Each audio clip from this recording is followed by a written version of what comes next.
Un año lo aguantas, 2 lo aguantas, 3 lo aguantas, pero luego lo que te pasa es, uno, que no sabes parar y 2, que tu cuerpo llega a un momento que dice: "Hasta aquí". Ya sea un bootcamp o lo que sea, si solo te dedicas a eso, tal y como está hoy el panorama, no vas a encontrar trabajo. La respuesta rápida es actitud. O sea, yo empecé hace menos de 3 años cobrando. Hola a todos, bienvenidos a Codcast, el podcast sobre tecnología, Java y todo referente al mundo de la programación. Y hoy tenemos un invitado que también tiene un canal de YouTube referente a Java, pero yo prefiero que aquí los invitados se presenten por ellos mismos, así que si quieres, Dani, te puedes presentar y decir quién eres, qué es lo que haces, e incluso si quieres presentar también tu canal de YouTube, pues aquí estás. Perfecto, pues nada, en primer lugar, Ricardo, muchas gracias por invitarme aquí a tu canal de YouTube, a tu podcast. Y bueno, mi nombre es Daniel Españadero, en YouTube me conocen como Div y bueno, el arroba de mi canal de YouTube es Daniel Espanadero sin la ñ, porque al final en inglés no dejan poner la ñ, pero si me buscáis, pues por ahí estoy. Y me dedico al desarrollo de software desde hace casi 4 años. De hecho, sé el día que empecé porque justamente me quedé en paro y me puse a estudiar y sé exactamente el día que me quedé en paro, evidentemente, que es el 12 de junio del año 2021. Empecé estudiando desarrollo web, HTML, CSS, JavaScript, luego me pasé a Node, luego empecé a hacer cosillas como freelance, utilizando el MERN Stack, y al cabo de un año, estudiando unas 15, 16 horas al día, pues al final acabé trabajando como programador, tanto de Java como de Angular, pero más Java, evidentemente un 80-90% Java y 10% Angular. Y no tenía ni idea. Cuando me hicieron la entrevista, yo nunca había tocado Java, me dieron la oportunidad, me vieron buena actitud y bueno, lo aprendí a base de muchas horas, mucho machaque. Y hoy, pues bueno, si estáis interesados en esta charla, pues profundizaremos más en todos estos temas, en Java, en mi historia, y espero poder motivar a mucha gente a adentrarse en este mundo de la programación, que es apasionante, la verdad. Guay, guay. Eh, Dijiste que estabas en paro, entonces, ¿qué eras antes? ¿Cuál era tu profesión antes de ser programador? He hecho muchas cosas. Empecé en la hostelería, luego pues he estado también en tema de pues, comida rápida, tipo Pans and Company y demás. Y justamente antes de ser programador era frutero. O sea, yo trabajaba como mozo de almacén, reponedor, estaba ahí en la caja, hacía un poco de todo. Era un trabajo muy polivalente y algo que me llevó al cambio es que ese trabajo, pues al final con veintitantos está muy bien, con treinta y tantos ya empieza a pesar y a partir de los 40 yo creo que ya la gente empezaba a tener hernias discales, lesiones y demás, y dije: "Tengo que cambiar de rama", y la verdad que el tema de la informática, pues me gustaba bastante. ¿Y qué te hizo? O sea, ¿qué es lo que te vino y te dijo, ay, mira, programación es exactamente lo que necesito? ¿O de dónde vino la inspiración? ¿O tuviste a alguien que te inspirase para ello? ¿O cómo fue el cambio? O sea, porque hay Pues profesiones que se puede cambiar desde oficina, por ejemplo. correcto. Yo empecé a la par que trabajaba, y a mí me gustaba mucho siempre, por ejemplo, el tema de la edición de vídeo, pues, no sé, llevaré 20 años editando vídeos. Empecé desde con el Sony Vegas, luego me pasé a Adobe Premiere y he estado con el Adobe Premiere hasta hace un par de semanas que estoy utilizando ahora DaVinci Resolve porque es gratuito y me está gustando mucho. De hecho, es el programa que utilizan para edición de películas de Hollywood y demás. Está bastante bien. Y no sé, siempre he estado muy ligado al tema pues, ordenadores y tal. Lo que me llevó a la programación es que 2 años antes de empezar a estudiar programación, me abrí una tienda online con WordPress, utilizando WooCommerce y demás, y era una basura, la verdad. Era fatal. O sea, estaba muy bien, era muy bonita visualmente y tal, pero tardaba en cargar como 10 segundos, y eso de cara cuando tú lo ves, o sea, cuando tú eres la persona que lo hace, está muy bien, ¡buah, qué bonita!, tal, pero cuando tú eres un usuario y una página web te tarda demasiado en cargar, te vas. O sea, a mí me pasa, ¿eh? Yo como cliente, yo entro en Amazon y me tarda 10 segundos y me largo a otro sitio, me tiene que cargar rápido una web. Entonces, hablando con gente me decían: "Claro, es que si quieres ya una tienda online que tenga muchas cosas y tal, utilizar plugins de WordPress que son genéricos no te va a ayudar. Lo suyo es que aprendas a programar y tal". Y a mí, pues, como siempre he sido una persona de tener muchas ideas, fue como esa semilla que se plantó dentro de mi cabeza, que luego al final, pues mira, no lo he materializado tanto en negocios, pero fue un poco la semilla que dije: "Ostras, pues quiero aprender a programar por aprender a hacer una tienda online que sea rápida, que la gente entre y cargue rápido y demás", y eso es un poco lo que me llevó al cambio. O sea, tu inspiración fue porque tú querías, digamos, emprender un poco el negocio online. Esa es como tu Correcto. primera idea, en realidad. Sí, sí, sí, sí. Lo que pasa es que luego entré en este mundillo y vi que no es tan sencillo como: "Venga, empieza a programar y en 3 meses ya estoy trabajando de esto y tal", que es lo que me vendieron y yo caí en ese cliché. Luego no es. ¿Cómo? ¿Puedes explicar esto Sí, un sí. poco? Sí, pues yo cuando empecé, yo me quedé en paro y yo, pues, tenía ahorros y tal, pero tampoco tenía para estar toda la vida y más, pues, pagando un piso en Barcelona con gastos y demás, no tenía para estar mucho tiempo. Y claro, era un poco la efervescencia de los bootcamps. No era en pandemia, yo creo que era más pospandemia. Junio de 2021 ya estaba todo volviendo un poco a la normalidad. Y el tema es que claro, era una época que la irrupción de los bootcamp, sobre todo, unos meses antes de yo empezar y cuando yo empecé, fue bestial. Y mucha de la publicidad que había en ese entonces es que en 3 meses estabas trabajando. Y no, o sea, yo mismo me di cuenta a los 3 meses que sabía HTML, CSS y a duras penas JavaScript, pero no acababa de, o sea, no acababa ni de estar preparado ni nada. De hecho, echaba currículums y me descartaban porque me decían: "Oye, es que esto está bien, pero no". ¿Sabes? A lo mejor 3 4 años antes sí que me hubiera ido bien porque había mucha más oferta laboral que demanda, y entonces las empresas tenían la capacidad de formar a la gente, enseñarte y demás, pero en mi caso, pues, no. Entonces, fue cuando me inscribí ya a un bootcamp gratuito aquí de Barcelona, que se llama Barcelona Activa. Empecé a aprender Node y a raíz de ahí ya, pues, me fui especializando un poco más en backend, aunque también aprendí React para hacer proyectos por mi cuenta. O sea, pero todo lo que es tema de HTML, CSS y demás, eso lo viste de forma autodidacta. 100%, sí, sí. De hecho, cuando estaba estudiando, y esto es algo que se lo digo a todo el mundo, y hace poco se lo dije al director de tecnología de Barcelona Activa, que es, bueno, los que llevan lo de IT Academy y demás, que si solo, ya sea un bootcamp o lo que sea, si solo te dedicas a eso, tal y como está hoy el panorama, no vas a encontrar trabajo, porque el curso ese eran 4 horas, era de 9 a 1 y yo iba allí a las 9 de la mañana y salía a las 9 de la noche, llegaba a mi casa y seguía programando porque al final es algo que le tienes que dedicar mucho tiempo. No vale con 4 horitas al día y luego ya me voy a la playa o mira, mañana no puedo porque tengo un asado, no, hoy en día tal como está el tema, sobre todo si quieres encontrar trabajo medianamente rápido. ¿Te refieres que aparte del bootcamp tienes que poner hora de tu parte? ¿Eso es a lo que te Correcto. refieres? Sí, sí. ¿Pero por qué crees exactamente eso? ¿A qué te refieres con que no es suficiente el bootcamp o lo demás? ¿Qué es lo que te para o qué es lo que crees que no es suficiente del bootcamp, por ejemplo? Sí, pues porque, al final lo que te van a enseñar es algo muy superficial. Es decir, por ejemplo, en el caso de Node.js, pues sí, te enseñaban qué es una API, te enseñaban a hacer un CRUD, te enseñaron un poco por encima lo que es el protocolo HTTP, pero cuando tú quieres adentrarte en el mundo laboral, y más que ahora el nivel de los juniors está subiendo mucho, tienes que profundizar un poco más en todos esos conceptos. O sea, está muy bien, vale, protocolo HTTP, pero ¿qué pasa cuando tú tienes un problema? ¿Qué pasa, por ejemplo, no sé, a la hora de controlar los errores o en el tema de JavaScript, el tema de la sincronía, lo que es el level loop, porque JavaScript es single thread, ¿vale? Y hay muchas cosas que todas tienes que trabajar de manera síncrona y tienes que, digamos, guardar algunos procesos en un stack hasta que se acaben de procesar, digamos, ¿no?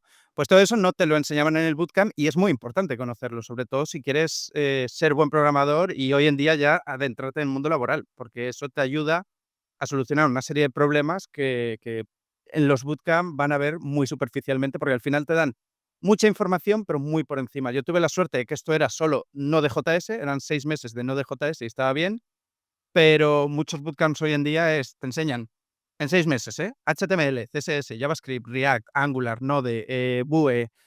Claro, es imposible dominar todo. Entonces, a eso me refiero con profundizar en conceptos y demás. Pero entonces, tú después del bootcamp entiendo que estuviste buscando trabajo y demás, ¿no? O sea, Correcto, sí, sí. ¿y cómo fue la experiencia después del bootcamp? O sea, ¿cómo?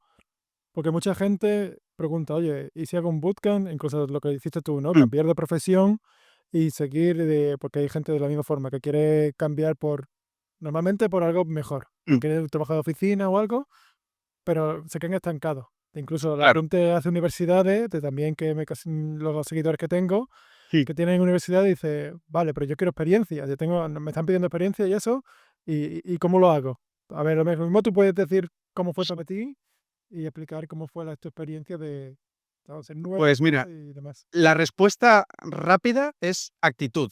Y ahora te voy a ir a profundizar un poco más en el Venga. tema, ¿vale? Mientras yo ya estaba haciendo el bootcamp este, yo cuando llevaba 3 meses programando, y todavía no había empezado el bootcamp, más o menos por esa época fue cuando lo empecé. Yo, antiguamente subía vídeos a YouTube de vlogs que no aportaban tanto valor, era mi vida, pues viajo por aquí, voy allá, tal, no sé qué, y decidí focalizarlo en programación. Es decir, lo que yo iba aprendiendo, pues lo enseñaba. Lo haría mejor o peor, pero por lo menos, para mí la mejor manera de aprender es enseñar, porque te tienes que preparar, vale, este concepto, ¿qué es? ¿Esto cómo lo explico? ¿Esto cómo lo enseño? ¿Esto se entiende? Si una persona no es capaz, o sea, no sabe nada de programación, ¿entiende esto que le estoy explicando o tengo que darle otro enfoque? Entonces, eso sí que me ayudó a profundizar en conceptos que a lo mejor de otra manera no le hubieras, digamos, puesto tanta atención, ¿no? Cuando tú le tienes que explicar algo a alguien, al final buscas la manera de hacerlo lo mejor posible, y si no, pues te va mal. Entonces, esa fue la primera cosa más o menos disruptiva que hice, empezar un canal de YouTube cuando apenas estaba empezando. Bueno, empezar un canal de YouTube, simplemente cambié, o sea, ya tenía el canal de YouTube y lo cambié de área. Luego, a medida que yo estaba haciendo el bootcamp, me di cuenta de que cuando acabara el bootcamp no iba a encontrar trabajo si seguía por esa línea, porque al final íbamos a salir un grupo de personas exactamente iguales y hay que dar una milla extra, había que diferenciarse. El canal de YouTube estaba bien, pero me faltaba que no conocía a tanta gente. El bootcamp me ayudó a conocer a otras personas que estaban interesadas en programación, pero no conocía a nadie que trabajara de ello.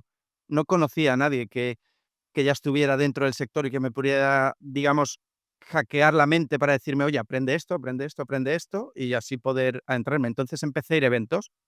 Me inscribí a una hackathon de un evento aquí en Barcelona, que es el Mobile World Congress, llevando nada, 5 meses o así programando, y empecé ahí. Había como una especie de filtro, los pasé de chiripa, y yo me inscribí en la parte del backend con Node.js, los pasé de chiripa porque, bueno, porque se apuntaron, no sé si eran 400 o 500 personas y sí, sí, solo pasaban yo diría 5 o 6 primeros, yo diría 6 primeros. Pasaban 6 de frontend, 6 de backend y 6 de data science. Y pasé en el quinto lugar y una vez allí ganamos. Primer puesto en la hackathon, sí, sí.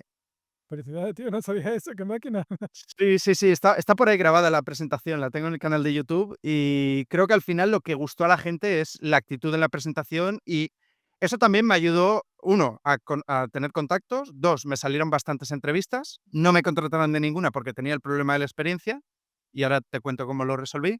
Venga. Y eso, y tres, ver, digamos, me permitió hacer un zoom out de qué es lo que hacía un desarrollador backend, porque yo por aquel entonces todavía no había visto, no sabía nada de React, el frontend, pues lo típico, HTML, CSS, JavaScript, pero no, sabía conectarme a una API, pero poco más. Ujú. Entonces, el hecho de trabajar con otras personas me hizo entender, vale, vale, vale, entonces el data science nos pasa un CSV o nos pasa un archivo con datos, nosotros, pues creamos una API, lo manipulamos de tal manera y se lo pasamos al frontend para que ellos, pues evidentemente lo muestren en una vista bien bonita, ¿vale? Era algo muy sencillo, era para juniors, entonces, pues tampoco es que nos fueran a poner a hacer una aplicación de la NASA. Y eso me ayudó bastante, la verdad. El tema de las entrevistas, me salieron muchas entrevistas a raíz de eso, porque es un evento Ujú. muy, bueno, muy grande, correcto. Y había muchos ojeadores y tal, y pues, oye, siempre ya da igual que ganes, que quedes primero, segundo, tercero o el último. Al final te van a llamar porque ahí van empresas y en general, si vas a este tipo de eventos, te acaban llamando para entrevista. Entonces, este es uno de los consejos que doy. No me cogieron en ninguna porque evidentemente no tenía experiencia laboral, y lo que hice fue, hacer proyectos freelance. Hacer proyectos freelance, y eso es lo que yo metía luego como experiencia laboral. Yo luego, de cara a las entrevistas, yo les decía: "Oye, no tengo experiencia trabajando para una empresa, pero mira, he hecho este proyecto", y bueno, y a través de una plataforma de freelancers que se llama Malt, que es la única a la que me escribí, sé que hay otras, pero bueno, es la que yo me escribí, pues me iban saliendo cosillas puntuales de arreglar esto, arreglar lo otro, o sea, sobre todo para un programador junior, pues tampoco te van a poner, bueno, ni junior era ahí, ¿no? Porque no tenía experiencia, pero bueno, estaba bastante bien. Y eso sí que me ayudó luego a solventar esa parte de no tengo experiencia, más hacer muchos contactos también. Ir a este tipo de eventos, me ayudó bastante a que me conozca la gente y a conocer a gente, y esto también me, digamos que me abrió la mente a saber qué estudiar y qué decir en las entrevistas, porque yo tengo un amigo que ahora mismo está en Países Bajos, ha venido a Barcelona, o sea que estos días lo veré, que se llama Álvaro, que él mismo, o sea, él entró a trabajar unos meses antes que yo. Entonces él me iba diciendo: "Ostras, pues mírate Solid, mírate patrones de diseño, mírate, profundiza bien en esto, mírate arquitectura hexagonal, mírate DDD".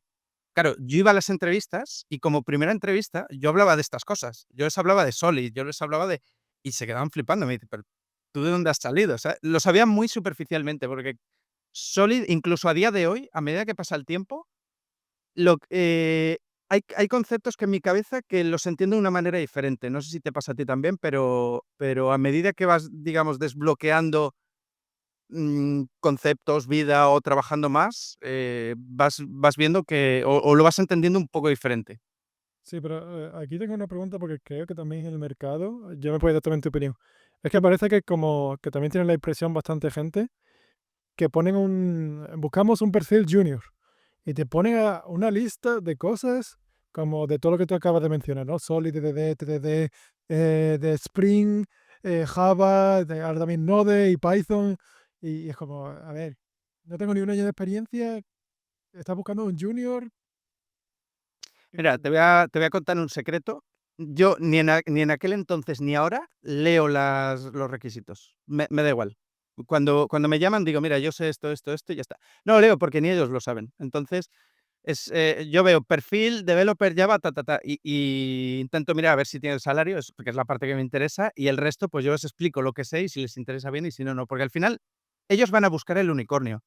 Ellos van a buscar algo que ni saben lo que quieren, porque evidentemente esto que acabas de mencionar es imposible. Sí, es imposible dominar todas esas tecnologías y como mucho las puedes haber tocado o puedes saber lo que es, pero es casi imposible. Entonces, yo en lo personal creo que lo importante es tirar currículums a mansalva, siempre y cuando, a ver, siempre y cuando sea un perfil en el que encajes. Java Developer como descripción, pues a partir de ahí vas trabajando, vas estudiando. Y otra cosa que hacía, que esto me ayudó mucho, es en las entrevistas que me descartaban, tratar de pedir feedback. Siempre pedía feedback y el feedback que me daban lo corregía para las próximas. Y aquí también otra pregunta, porque siempre como que ahora lo que acaba de decir, que mucha gente de bootcamp, todas esas cosas, ¿hay alguna vez o que te haya sentido o que te hayan dicho, no, no buscamos gente de bootcamp? O algo que, no, es que bootcamp no... De cara a empresa no, pero sí de cara a debate más redes sociales y tal, sí que hay mucha gente que no, no, sin carrera no puedes llegar a adentrarte en este mundo y demás. Eso sí que me lo he encontrado, pero son gente que, ya te digo, que a lo mejor no tiene tanta trayectoria dentro de lo que es el mundo laboral, porque cuando llevas 5 o 10 años o hablas con gente que lleva tanto tiempo, se ha encontrado perfiles de todo tipo, perfiles de carrera, de grado superior, de bootcamp, autodidactas. Entonces, de cara a empresas, no he tenido esas historias, digamos. Sé que existen, porque, y más en España, que en España, pues al final es un país donde la tituletis impera bastante, pero es verdad que yo siempre trato de enfocarme o de mirar también de cara a saber cómo funciona el mercado y tal, porque normalmente las empresas copian a las grandes. Entonces, tú ves las grandes, tú ves Google, Facebook, Amazon, Netflix y demás, y ellos, no tienen en cuenta el título, porque evidentemente, bueno, han pasado ciertas cosas, antiguamente sí lo tenían en cuenta, luego lo dejaron de tener en cuenta y a lo mejor el día de mañana lo vuelven a tener en cuenta, no lo sé. Pero ellos al final lo que valoraban es que tú fueras capaz de hacer algo. O sea, una empresa, en general, lo que quiere es ganar dinero. Entonces, quiere que tú seas productivo y quiere que tú, seas capaz de hacer eso para lo que te están contratando. Si tú lo haces muy bien, en general, no van a tener problema en si tú tienes título o no. Pero sé qué pasa, ¿eh? O sea, no estoy diciendo que sea algo que no exista, ni mucho menos. Y evidentemente, en España, pues, pasa un poquito más porque aquí hay bastante titulitis a todos los niveles. Pero claro, eso mientras que te lo demuestres, ¿no? Lo que tú dices, que tú tenías los proyectos, que incluso te sacaste las papas del fuego con los freelancing o lo que sea, y dices, hostia, este tío le echa ganas. Correcto. Sobre todo en los debates muchas veces te intentan hacer la analogía con algo que sí que es necesario un título sí o sí. Por ejemplo, te dicen: "Claro, es que un médico no te puede venir sin título universitario". Y yo siempre digo lo mismo, digo: "A ver, no es lo mismo, porque tú dentro de lo que es el desarrollo de software puedes aprender a base de ensayo-error. O sea, no vas a tener una negligencia tan grande como para matar a una persona. En cambio, un médico sí. Un médico sí que necesita estudiar y tener un título, y aparte del título, pues, si yo quiero que me operen, quiero que sea el mejor médico, no uno que se sacó la carrera antes de ayer. Entonces, en ese sentido sí que, dependiendo de la carrera pasa en otras, ¿eh? Por ejemplo, otra carrera en la que yo creo que el título, pues, no es tan importante es ADE, Administración y Dirección de Empresas. Es decir, hay muchos emprendedores que son muy buenos y no tienen la carrera de ADE, y nadie se la pide, porque al final en el momento que tú ya has demostrado que sabes algo, que esto es lo difícil y esto es lo que te abre puertas, el hecho de tener estudios o no. Eh, el recorrido que tengas. Por ejemplo, si tú no tienes recorrido y tienes carrera, pues evidentemente vas a tener más posibilidades que si eres autodidacta. O si tienes grado superior o si tienes bootcamp, pues siempre a más rango tengas, más posibilidades vas a tener que el anterior. Pero luego es verdad que es lo que te mencionaba antes, que es la actitud, es moverte, ir a eventos, que te vean, que sepan de lo que eres capaz, que en el momento, tú imagínate, un recruiter de una empresa que ya te ha visto en 5 eventos diferentes. Dirán: "Joder, este chaval, por lo menos ganas le pone, mínimo le voy a entrevistar". A partir de ahí será bueno o no será bueno, nos encajará o no, pero mínimo le voy a hacer la entrevista, que este es el problema que tiene mucha gente también. Sí, eso es un... Bueno, no sé si conoces, bueno, sí, creo que sí conoces a Morudev, que hubo un tweet que puso, que era de esto de los reels, de los shorts y los TikTok, Mm, que digo, hostia, es que el tío lo ha clavado. Era algo como, porque creo que estaba haciendo directo y le dijeron algo como, bueno, ¿y cómo encuentro trabajo? Y dice, bueno, pues mm, ¿cómo quieres que encuentre trabajo? Pues aplica. O sea, no lo dijo así, obviamente. claro. Como, ¿qué quieres? Que te venga de tu casa y te diga, oiga, perdona, ¿quieres un trabajo de 100.000 euros al año? Pues no, tienes que ir ahí y... No sé si lo has llegado a ver o algo. Sí, bueno, hay mucha gente, a mí me escribe mucha gente porque yo saqué un libro, mira, lo tengo aquí. Sí. Amigo, sí, enséñalo, enséñalo. Se llama Guía para aprender a programar desde cero hasta tu primer empleo, y al final cubre esa etapa, desde que empiezas, desde que no tienes ni idea hasta encontrar el primer empleo. Entonces, pues menciono los caminos que hay que seguir, los que no. Por ejemplo, te pongo un ejemplo. Yo creo que es mucho más sencillo entrar dentro de lo que es el desarrollo web. Uno, porque el aprendizaje es más fácil, sobre todo si empiezas con la parte de HTML, CSS, JavaScript, es más visual. O sea, tú haces un cambio y lo ves al momento, y eso pues sí que es mucho más fácil de digerir al inicio. Y luego que hay mucho más trabajo que si te pones a programar videojuegos, por ejemplo, si te pones a programar en C. Si de entrada, de manera autodidacta y no has visto nunca nada, empiezas con C, es que es muy, muy complejo que, lo primero, que te salga trabajo, y lo segundo, que llegues a aprender sin llegar a desmotivarte, porque o sea, la comprensión es mucho más compleja que a lo mejor un lenguaje de un poco más alto nivel. Que pasa lo mismo con Java, ¿eh? Java es medianamente complejo, pero no es tan complicado como C. O sea, no tienes que estar ahí con la gestión de memoria, el que el malo, que el real, que el free, todo esto, que eso es, yo creo que tienes que tener correcto. Sí, sí. Java, de hecho, yo siempre recomiendo tirar por el camino de Java, porque esto es jugar un poco, o sea, ver la balanza de la oferta y la demanda, ¿vale? ¿El mercado está saturado? Sí, pero está saturado con unas tecnologías más que otras. O sea, si tú entras en un entorno JavaScript, encontrar trabajo es muy complejo porque te estás peleando contra muchísima gente. Es lo que enseñan en los bootcamps. Entonces, tú imagínate una ciudad como Barcelona, que es donde yo vivo, que salen 500 personas cada 3 meses de bootcamp. 500, 500, 500, 500, 500, y todos con JavaScript, y todos exactamente iguales, porque lo que te estoy comentando es que normalmente la gente no da esa milla extra de ir a eventos y de hacer algo que despunte el resto. Entonces son copias. Y eso no es que no hagan falta tanta gente, que evidentemente, pues, con el tiempo es posible que todo el mundo encuentre trabajo, pero el problema es que la gente no va a estar 5 años para encontrar un empleo. Entonces, el problema es que el mercado no puede absorber a tanta gente, porque normalmente cuando un junior entra a una empresa tiene que tener a alguien que le enseñe, alguien que y no puede ser otro junior. Se tarda más en formar a un senior que una persona que acabe un bootcamp de 3 o 6 meses. Ese es el problema que yo creo que hay en el mercado y en la saturación del mercado, que hay mucha gente aprendiendo y queriéndose meter en el sector, y las ofertas, pues, van saliendo a cuentagotas, evidentemente.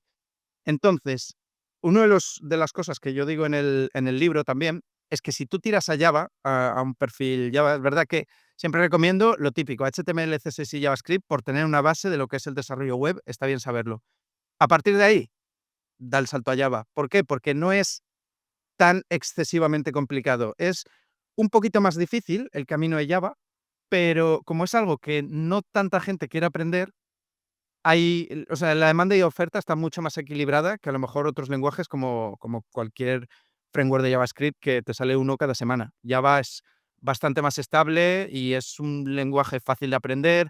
Es tipado estricto, que le coges cariño una vez lo empiezas a dominar. A mí me costó al principio, yo viniendo de JavaScript, que es La tipado de. prohibida. Sí, y fado fuerte. Correcto, sí, sí. Y al final, luego, cuando yo, por ejemplo, si tengo que programar algo en JavaScript, uso TypeScript, porque no puedo no tener tipado. Eso ya es porque mi mente, con el tiempo, se ha acostumbrado, pero no sé, o sea, no es extremadamente complejo Java, y siempre es algo que yo recomiendo. También te digo, entre Java y .NET, yo lo veo igual, son primos hermanos. Entonces, también es echar un vistazo en tu zona, cómo están las ofertas laborales de tu zona, y aprender una tecnología que sea demandada. Por ejemplo, aquí en Barcelona y en España en general es Java, pero tú te vas a Irlanda y es .NET.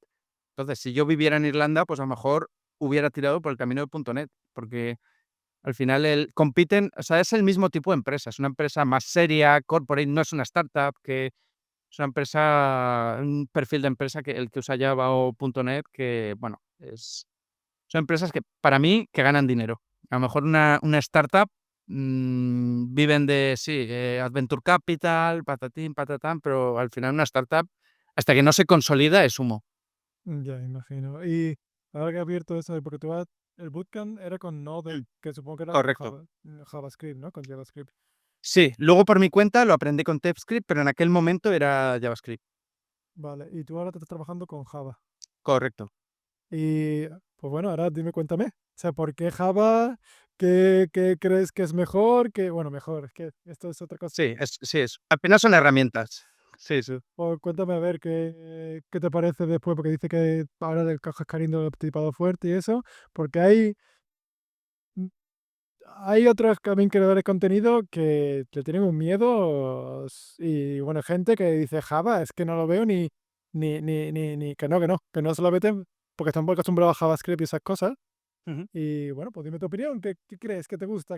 Yo creo, a ver, ¿Qué también feeling? voy a decir una cosa, voy a revelar un secreto dentro de la creación de contenido que no todo el mundo sabe, pero hay veces que se tira hate o mierda a un lenguaje de programación por crear interacción. Yo lo hago con PHP, yo no tengo nada contra PHP, pero a veces he tirado alguna pullita de PHP esto, ¿sabes? Y no tengo nada contra PHP. Al final son herramientas y, oye, cada uno que use la herramienta que quiere y ya está. No, creo que hay gente que es verdad que se lo cree y tiene odio a un lenguaje de programación y dices: "Tío, no sé", o sea, al final vas a trabajar con él, te dicen: "Haz esto", y te da igual hacerlo en Java, que en Python, que en JavaScript, que no sé, no le veo sentido al odiar a una herramienta de trabajo. O sea, te podrán gustar más o menos, pero eso, ¿no? No le veo sentido. ¿Cómo fui a Java? Pues mira, haciendo entrevistas, llegó un momento en el que normalmente, aquí en Barcelona, yo desconozco el mercado laboral fuera, pero aquí en Barcelona hay como 2 etapas pico de contratación Bueno, que yo haya analizado, ¿vale? Una la acabamos de pasar hace poco, que es abril, marzo, abril, diría yo, y la otra es septiembre. En septiembre, octubre, noviembre, pues suele haber contrataciones también. Entonces, yo pillé ese segundo pico, que era septiembre, pero me hacían la entrevista en julio, y yo estuve entre 2 empresas. Una era una startup que estaba haciendo una aplicación para escritorio con no me acuerdo ahora la plataforma para hacer posts de Node.js, entorno JavaScript a escritorio. O sea, era una aplicación de escritorio. Sí, ahí Electron ya me ha venido. Con Electron, sí, sí. Era una aplicación de escritorio hecha con Electron, con Node.js y TypeScript y demás, y era una startup. Y estaba entre 2 ofertas, ¿vale? Esta era una, que me pagaban un poquito más, y luego donde entré, que es una consultora. más, pues eso, más seria, como te comenté antes, Java, Angular y demás. Y me decanté por Java y Angular sin haberlo tocado nunca, porque creo que en el largo plazo, o sea, yo ya estaba viendo la saturación del mercado de JavaScript, que es lo que vamos hablando. Entonces yo veía que en el largo plazo me iba a aportar más. Yo sabía que al final Java, como te he dicho, es utilizado en empresas que ganan dinero, ya sean consultoras, ya sean empresas corporativas y tal, pero en empresas que es más difícil que en caso de crisis caigan, porque suelen ser empresas que, pues, proyectos que, incluso proyectos legacy de Java, con Java Server Faces, Struts y demás, es muy difícil que eso caiga o que eso sea reemplazado. En cambio, una startup, como vengan mal dadas, y empiecen a cortar el grifo los Adventure Capital, más complicado salir adelante. Entonces, yo vi esto y dije: "Venga, va, tiro por esto, ya que me han dado la oportunidad y me han dicho que no les importa que lo aprenda ahí, pues tiro por esto y ya está". Y al principio lo pasé muy mal con Java, lo pasé extremadamente mal, pero luego al final le vas cogiendo cariño y bastante bien. Cuéntame, ¿qué pesadillas tenías con Java? Bueno, pues Java lo que tiene es que es un lenguaje verboso, es un lenguaje de tipado es muy, muy estricto, no es como TypeScript, que siempre, pues bueno, puedes hacer alguna trampilla o alguna configuración y no hace falta que pongas el tipado de todo. De hecho, tienes los senis, que eso se trata todo, es como si programaras en JavaScript, que es una mala práctica, pero es muy usado, es muy utilizado. Con Java no tienes eso. Con Java tienes los casteos, como mucho, que te permiten cambiar de tipo de dato, pero no, o sea, es muy, muy, muy estricto y muy robusto. Y eso me costó mucho entenderlo. Luego también el tema de microservicios. En el primer proyecto en el que yo entré era con microservicios y me voló la cabeza hasta que entendí un poco cómo funcionaba y tal, me voló bastante la cabeza.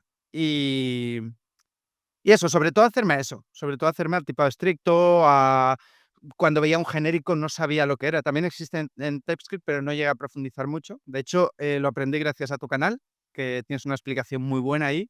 Gracias.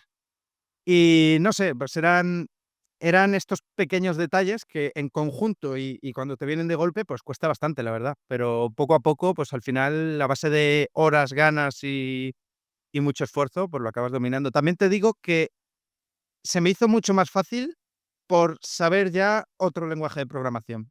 O sea, ya venía con JavaScript y evidentemente TypeScript, y eso, pues, al final, lo que es la base de todo, pues, ya la tenía. O sea, ya no tenía que estudiar qué es una variable, sino cómo funcionan aquí las variables, que es lo que harías tú si tienes que aprender un lenguaje de programación nuevo. O sea, tú no irías: "Ah, vale, una variable es cuando yo guardo un tipo". No, no. O sea, tú ya irías: "Vale, ¿cómo las hago aquí?". Ya está.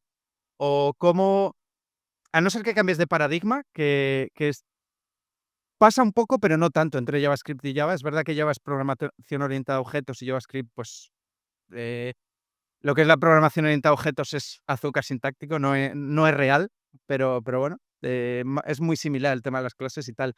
Esto es a lo que yo te decía, cuando yo iba a las entrevistas, no acababa de entender, eh todos los conceptos de clean code y demás, porque muchos de estos conceptos tienen que ver con las interfaces. Por ejemplo, dentro de Solid, el principio de segregación de interfaces, claro, yo digo: "¿Qué es una interfaz?".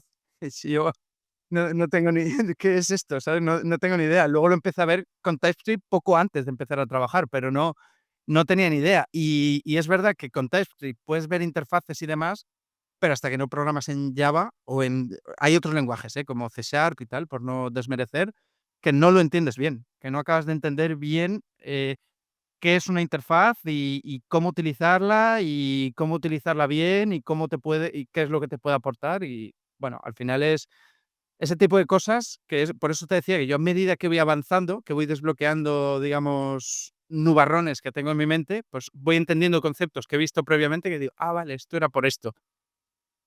Y bueno, y eso.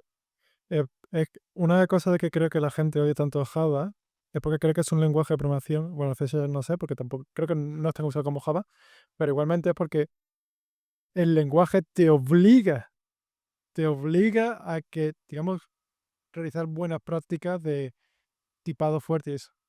Correcto. Pero no, o sea, yo no sé cómo es, que me puedes dar tu opinión. O sea, claro, ¿por qué es tan difícil entender que tienes que poner que un integer es un integer y un long es un long?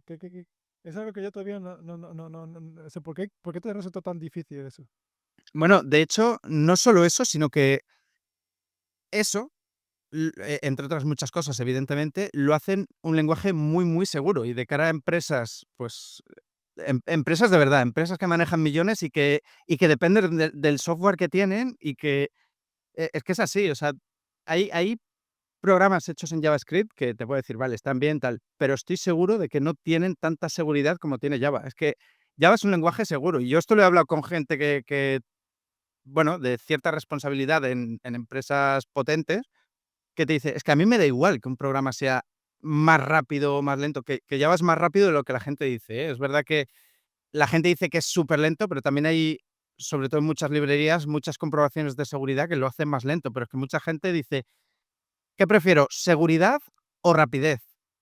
Pues seguridad. O sea, yo creo que está muy por encima, o sea, en contexto empresarial, ¿eh? En contexto de, pues, a lo mejor un software interno, pero que me permite gestionar las ventas de los clientes a nivel mundial, ¿vale? De una multinacional.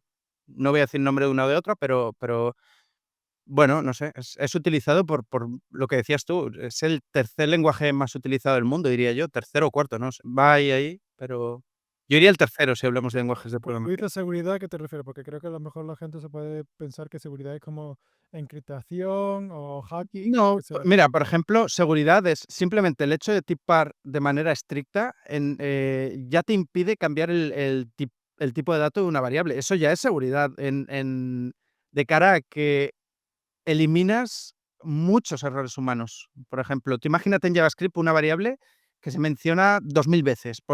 Es muy fácil equivocarte, es muy fácil, porque tú en JavaScript le cambias de string a integer y no te va a decir nada el programa, no se va a quejar, va a compilar igual, va a funcionar.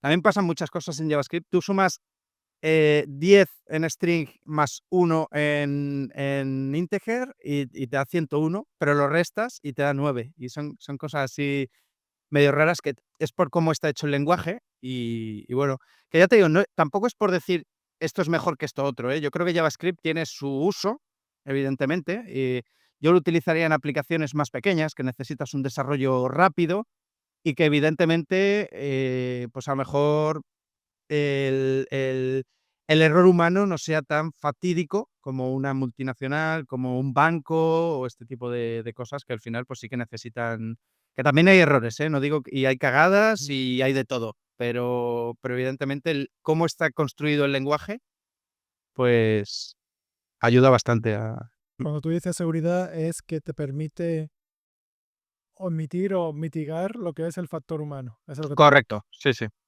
O sea que tú al tener, por eso, tienes una variable tipado integer y Mm, tú pues no puedes poner un float directamente. Entonces pues esto le dice, mira, pues eso te me salva de ir a producción, que eso no va a fallar. mm. Sí, sí, ya de hecho de entrada ni te compila el lenguaje y eso es muy que también te digo, los lenguajes compilados son mucho más, rápidos que los interpretados. Por eso te digo, cuando la gente habla de velocidad y tal, digo, a ver, no me hables de Python, de JavaScript y tal, porque al ser interpretados, o sea, ya solo eso los hace más lentos, porque tienen ese proceso de, o sea, al final Java hace como ese salto a bytecode y luego a ensamblador, digamos, que es mucho más rápido, el hecho de que sea compilado, que no que tengas que interpretar todo en tiempo real. Sí, sí, bueno, incluso ahora tiene lo que es las herramientas de, no sé si conocerá CrowdVM, no sé cómo se dirá ni Mm, no. Luego lo me la no, luego me lo miraré. no sé qué de luego te lo paso. Tengo un vídeo también, si lo quieres ver un pichazo. Pues sí, sí, sí. Básicamente es compilarlo a código máquina, no tiene la máquina virtual de Java, directamente lo compilas a nivel máquina y eso va como un tiro. Que no sé si con JavaScript se podrá, creo que sí, no sé, pero igualmente tienes eso. Sí, JavaScript, a ver, no es interpretado como tal, sino, se llama técnicamente es compilado just in time, que normalmente el motor V8 que suelen tener los navegadores, que es como un intérprete que te lo pasa directamente en tiempo real, lo que pasa que es eso, que eso lo hace mucho más lento que cuando ya lo has compilado, que al final el programa el programa final está en código máquina, no puede, o sea, es difícil que haya algo más rápido que eso. Mm. Ahora tengo una pregunta, porque claro, tú antes dijiste que tú no de profesión al principio no comenzaste como programador, pero yo creo que Y ya me puedes dar tu opinión, porque yo de profesión siempre he sido programador, yo no sé otra cosa. Y la gente creo que tienen un poco idealizado lo que es el concepto de programador como esa persona que es que trabaja en su casa de remote y claro, está tecleando ahí sin hacer nada y cobran mucho, el salario es muy bueno. Y aquí ya me puedes dar tu opinión porque claro, tú has trabajado otras cosas. Ujú. Obviamente yo entiendo que a lo mejor no todas las profesiones son perfectas, pero sí que existe como el típico burnout o no sé cómo se diría en español, como la quemazón, el quemarte, de que decir, es que ya está, no quiero ser más programador, estoy hasta los cojones, básicamente. Sí, yo de hecho estoy en una etapa parecida a esa. Es verdad que yo mentalmente, pues, sé que hay que seguir adelante, pero yo algo que no había pasado en otras profesiones es ansiedad, depresión y este tipo de cosas, y aquí sí que lo estoy viviendo y es jodido, ¿eh? Y esto yo creo que es la parte negativa de hacer lo que te he dicho antes, dedicarle 15 o 16 horas al día, porque al final mentalmente un año lo aguantas, 2 lo aguantas, 3 lo aguantas, pero luego lo que te pasa es, uno, que no sabes parar y 2, que tu cuerpo llega a un momento que dice: "Hasta aquí".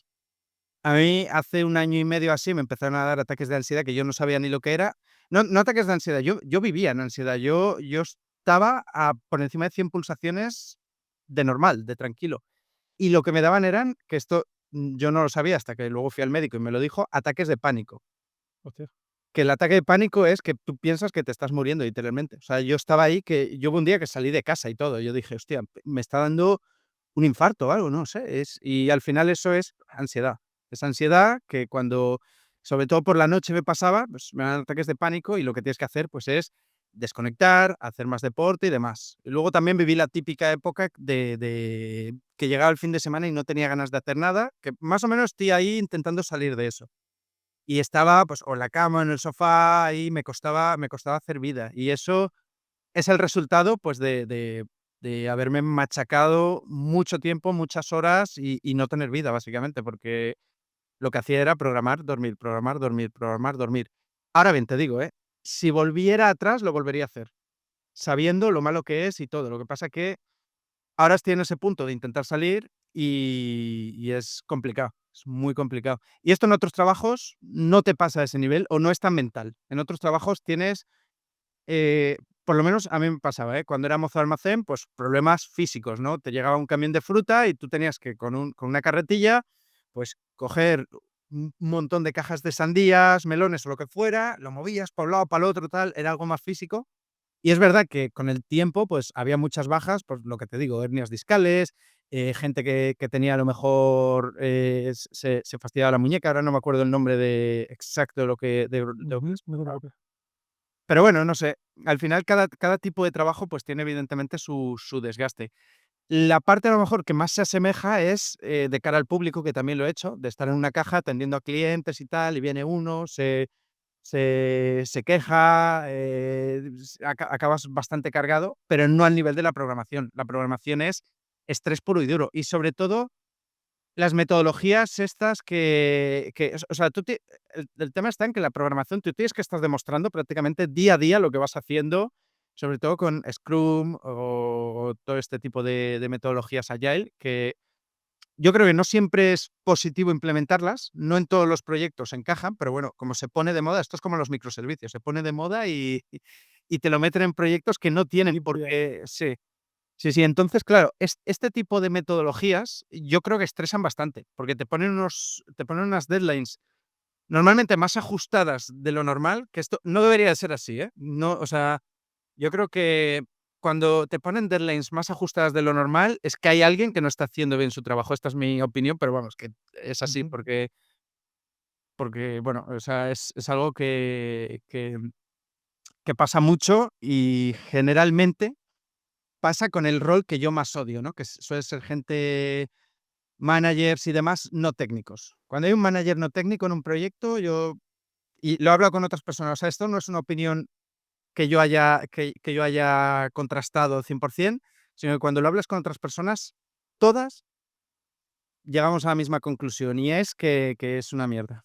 Cuando hay un manager no técnico, es una putada, porque a la hora de estimar tiempos, a la hora de entender las complejidades con las que te puedes encontrar en un proyecto y demás, no lo van a entender bien y van a intentar rascar de ti lo máximo posible. Cuando hay alguien técnico, o sea, si tú el día de mañana, no sé si lo eres, la verdad que no sé exactamente cuál es tu rol actual, pero si tú el día de mañana pasas a ser manager,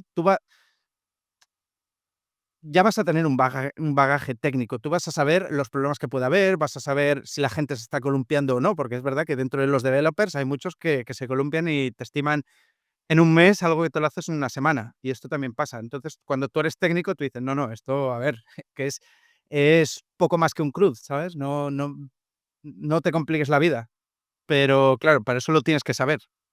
Pero ¿por qué crees que pasa en esta profesión? O sea, ¿por qué, qué tiene diferente? Porque tú has dicho que hay todo el problema, yo te digo, no hay profesión, pero Claro. específicamente la programación sí que hay estrés o deadlines, esas cosas que tiene especial la programación que no tiene otras profesiones que tiene que te pase esta cosa.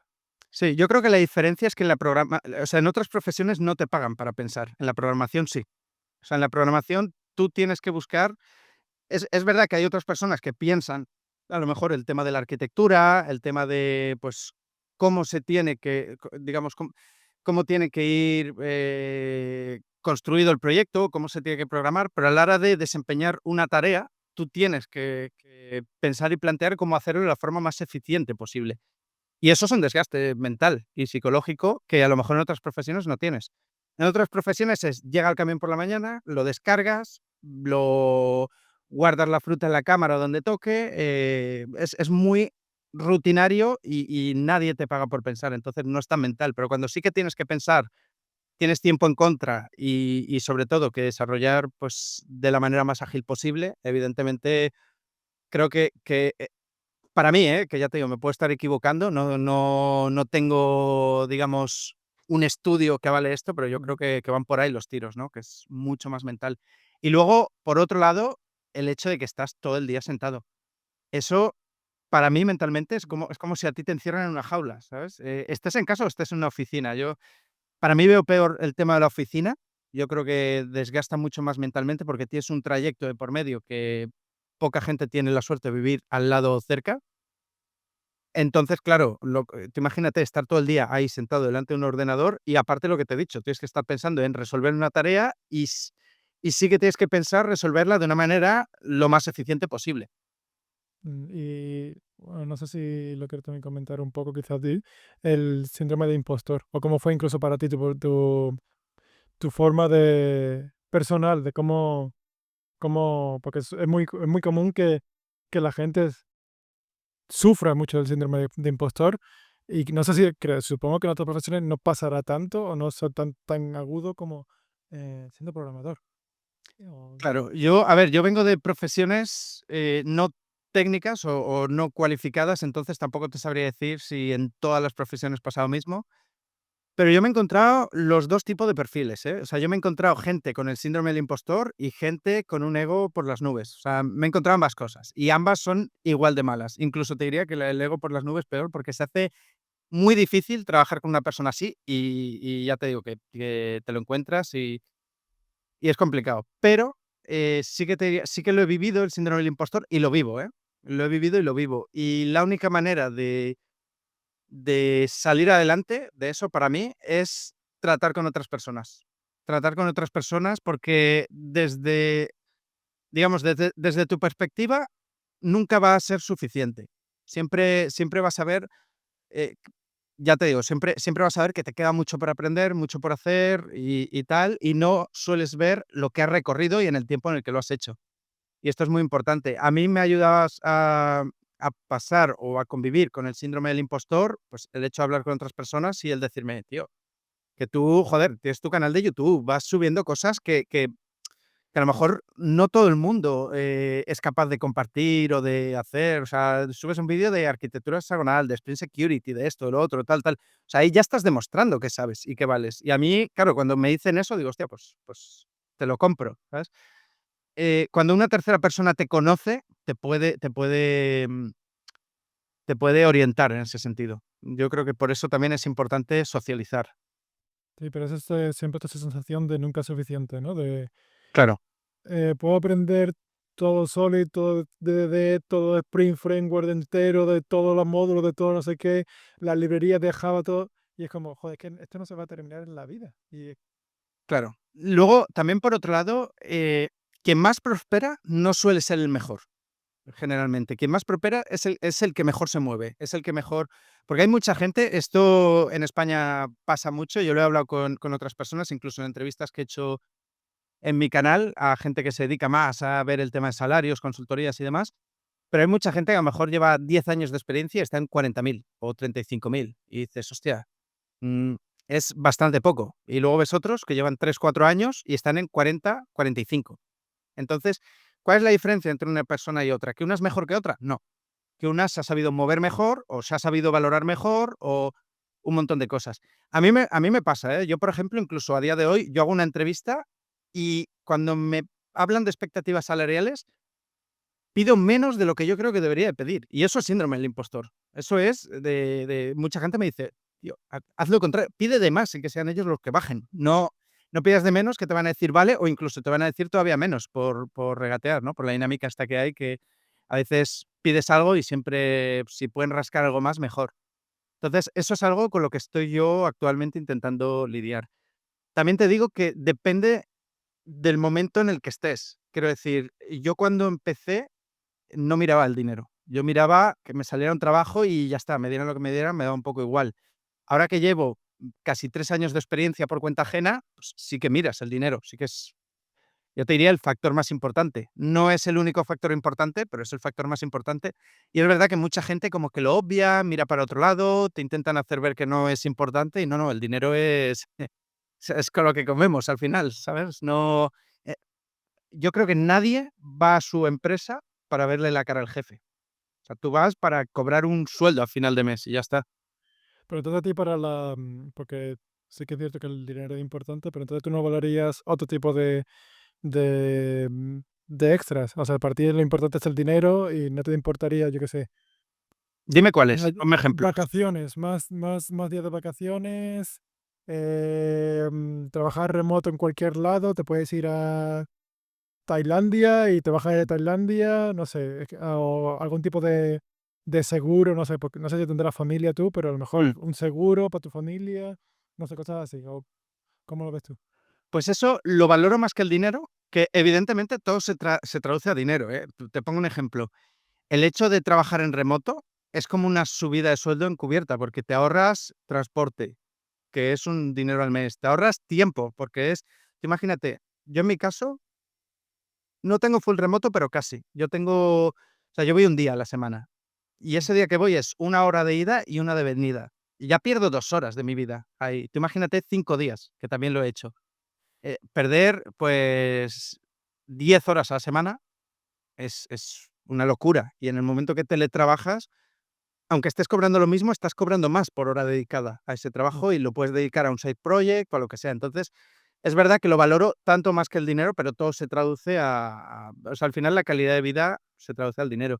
También te digo que hay que tener en cuenta, que dependiendo, o sea, dependiendo de lo que te den, o sea, es poner una balanza, ¿vale? Y tú tienes que entender en cuánto deberías de estar acorde a cómo está el mercado de la zona para la que vas a trabajar, porque evidentemente, dependiendo del país, el salario dentro de lo que es un desarrollador de software cambia muchísimo. O sea, en Mm. España rara vez, o sea, yo creo que los 70 es un techo al que llega ya la gente cuando es muy, muy senior y con mucha responsabilidad. En cambio, tú te vas a Suiza, te vas a Irlanda o te vas a otros países y los 70.000 es un sueldo no más normal, o sea, es difícil de llegar, pero llegas. 70.000 euros en España, pero eso que es un top, ¿cómo a qué te refieres? ¿Que no es suficiente? No, es un tope, es un techo que no vas a pasar, me refiero. O sea, me refiero, es un top de no que no sea suficiente, sino que dar el salto de ahí ya tienes que tener una responsabilidad muy grande.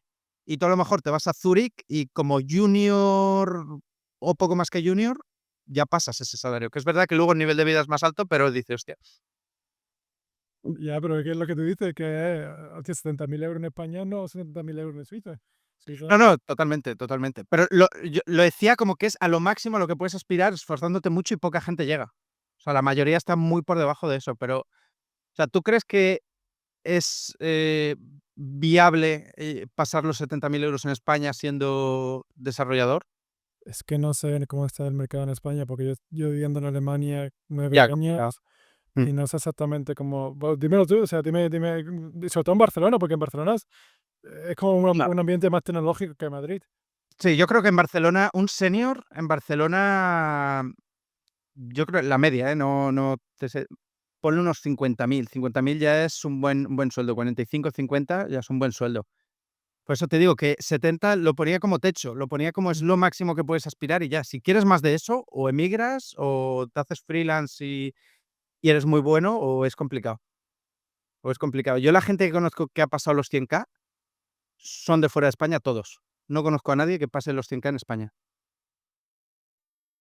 También los impuestos son diferentes, sí, pero bueno. Sí, sí, sí, totalmente, totalmente, Te digo yo aquí que 100K en Alemania no son lo mismo que 100K en España, de totalmente. impuestos. Eh, pero igualmente, a ver, ahora tengo curiosidad, si quieres, porque tú llevas ya 4 años de experiencia, dijiste, ¿no? En Barcelona. Sí, pero bueno, real, o sea, experiencia por cuenta ajena son casi 3. O sea, no llego a 3, ¿eh? En septiembre haré 3 años. Estoy en 2 años y medio, 3. A ver, ¿te gustaría compartir tu salario o qué expectativas tienes o algo? ¿Te gustaría Sí, sí, sí, directo? sin problema.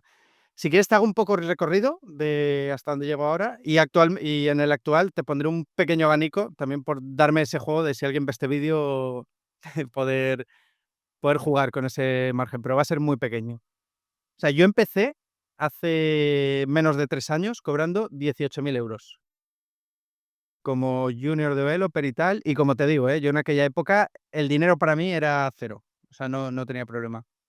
Luego tuve una subida al año y medio a 21, luego a 24 y ahora estoy entre chan, chan, Entre. estoy entre 27 y 32. Vale. Y yo creo que es, algo por debajo de lo que tiene que estar un developer con unos 3 años de experiencia. Yo creo que yo tendría que estar más en torno a los 35.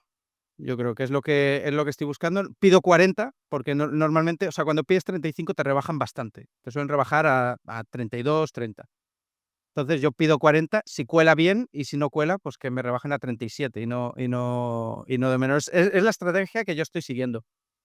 En ese sentido, pues cada uno y cada persona es un mundo para eso. Yo para mí sí que estoy muy por debajo, bueno, tampoco muy por habrá gente peor, ¿no? Pero yo creo que ya te digo, mi franja salarial debería estar en torno a los 35, eso sería lo óptimo. 40 ya sería un sueldazo de la leche y eso, Con tu experiencia te refieres, obviamente con mi experiencia, sí, sí.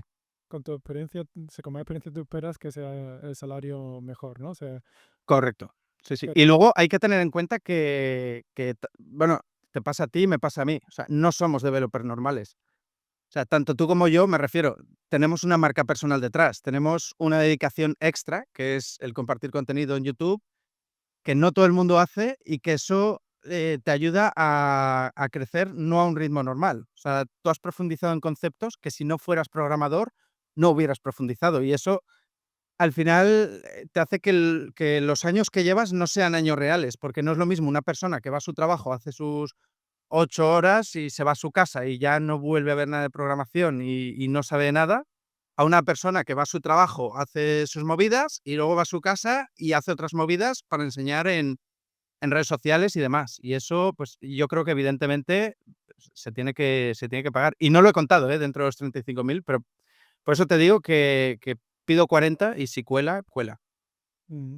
Ahora te quiero preguntar una cosa, porque claro, yo cuando empecé a programar, empecé a aprender, Ujú. no existía la inteligencia artificial, no existía ChatGPT, pero yo creo que cuando tú empezaste con los bootcamps y eso, si ya estaba o acababa de empezar, ¿verdad? Todavía no, todavía no. Yo creo que empezó yo había empezado a trabajar hace poquito, 3 4 meses. Cuando salió la primera vez la ChatGPT 3, que es cuando hubo el boom, creo que salió en diciembre de 2022. Pero hasta que se empezó porque claro, ahí hacía alguna cosilla de programación, pero tampoco es que fuera la panacea. Yo creo que 6 meses más tarde o así fue cuando ya empezó a pegar el boom, que sacaron el 3.5 y demás. Yo ya estaba trabajando, era mis inicios, evidentemente, bueno, que Mm, sigo en mis inicios, tampoco es que tenga una carrera aquí de de muchos años, y no sé, no lo viví en el proceso de estudio inicial, la verdad. y O sea, he vivido y lo agradezco, ¿eh? Lo agradezco de verdad, lo agradezco mucho. igualmente me gustaría saber, porque claro, yo cuando empecé, eso era chocarte con la pared y mira que teníamos internet. O sea, yo tenía internet y estaba Stack Overflow y eso, pero era chocarte con la pared y eso.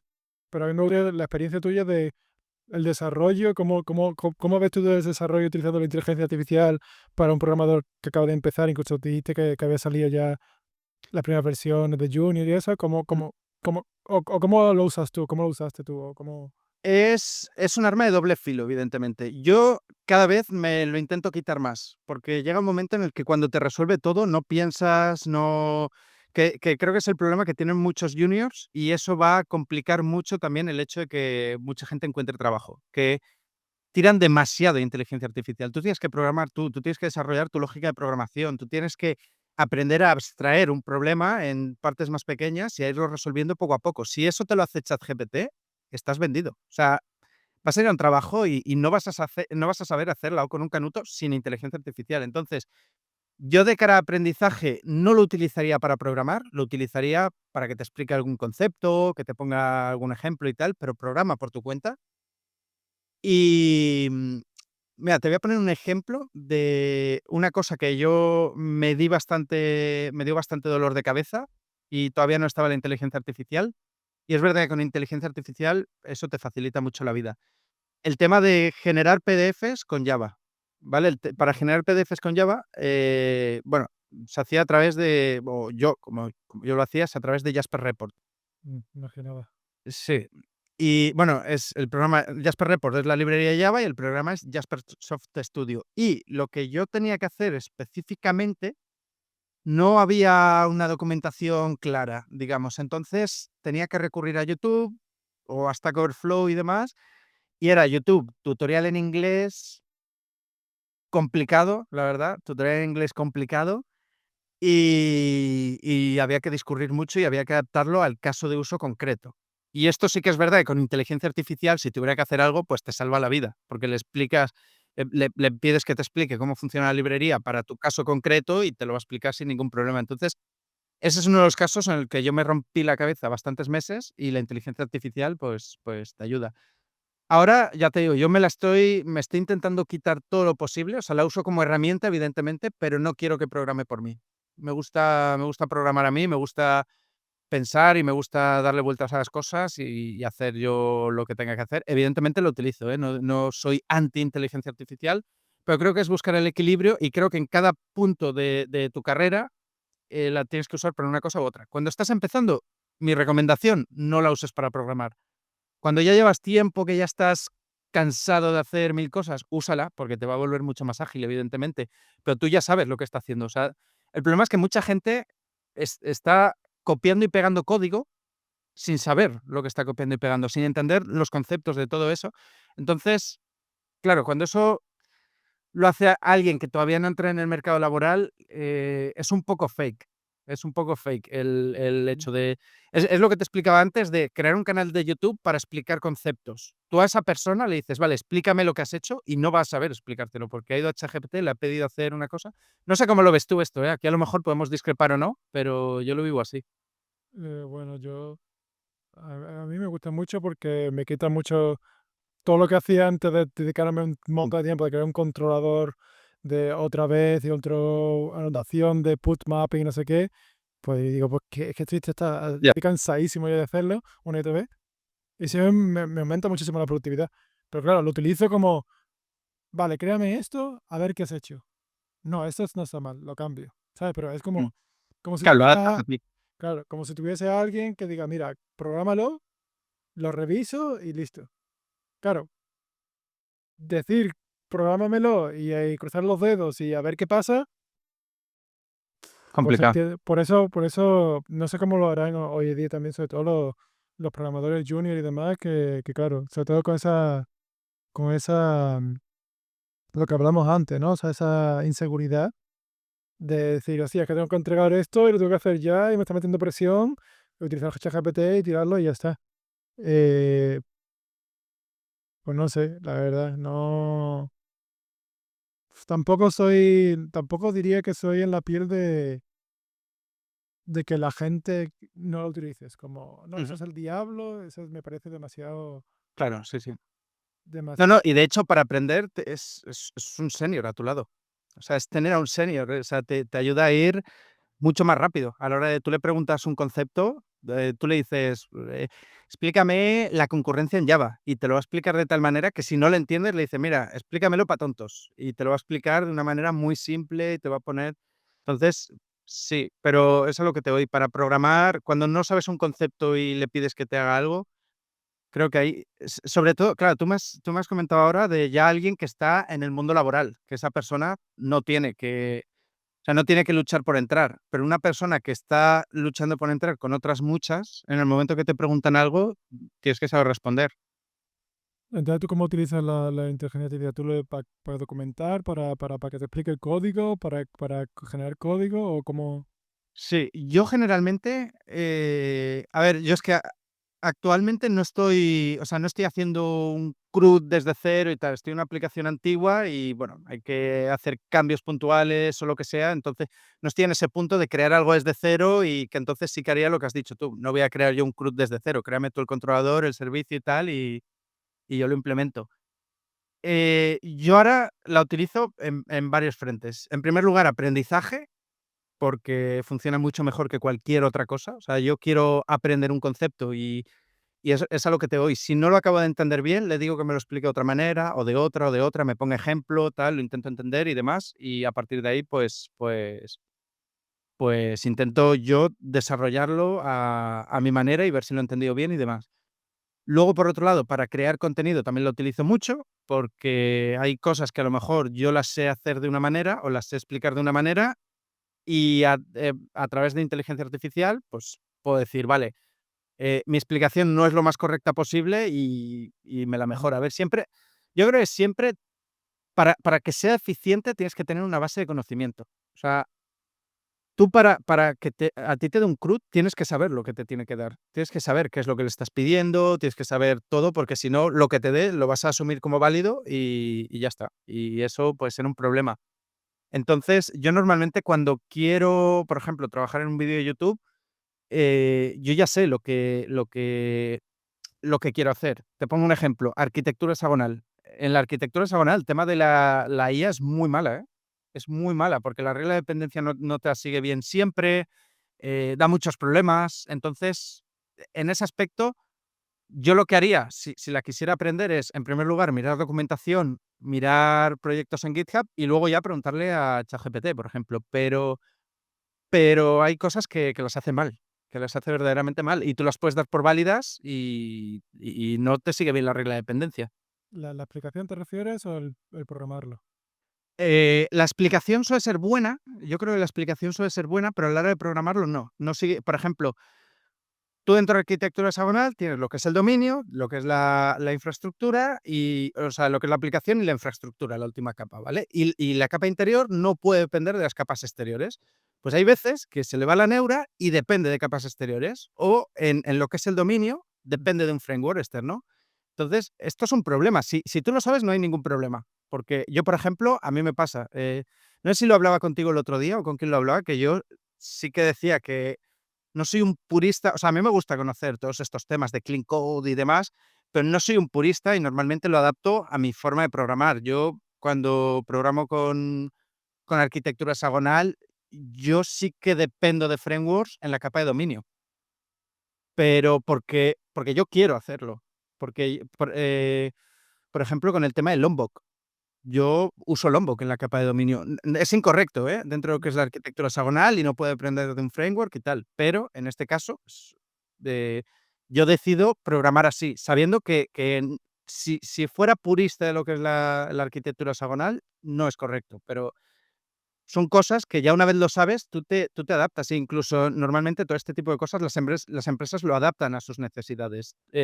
Lo que es DDD también, Domain Driven Design, hay ciertas cosas esto es otra cosa que la inteligencia artificial te lo explica bastante mal, porque no no plantea bien los bounded contexts, es decir, la independencia de cada uno de los dominios, y a veces, pues si tiene que pillar, que importarte un dominio en una infraestructura de 2 dominios diferentes, te lo va a pillar y te lo va a dar y ya está. Y eso, evidentemente, tienes que saber de qué estás hablando si quieres pedirle un ejemplo correcto y decirle: "Oye, esto me lo estás dando mal, arréglalo", o lo arreglas tú, que normalmente, pues, a veces te sale más a cuenta. Entonces, ¿cuál es tu opinión de este? De hecho, todavía no sé ni qué significa. O sea, yo lo leo por todos lados, pero no sé exactamente qué es lo que significa ese de vibe coding. Porque, ¿qué es utilizar Copilot? O sea, ¿y qué? Sí, es programar sin saber programar. Es programar solo con IA, solo con IA. Pero es entonces utilizar Copilot, ¿no? Es lo que yo entiendo.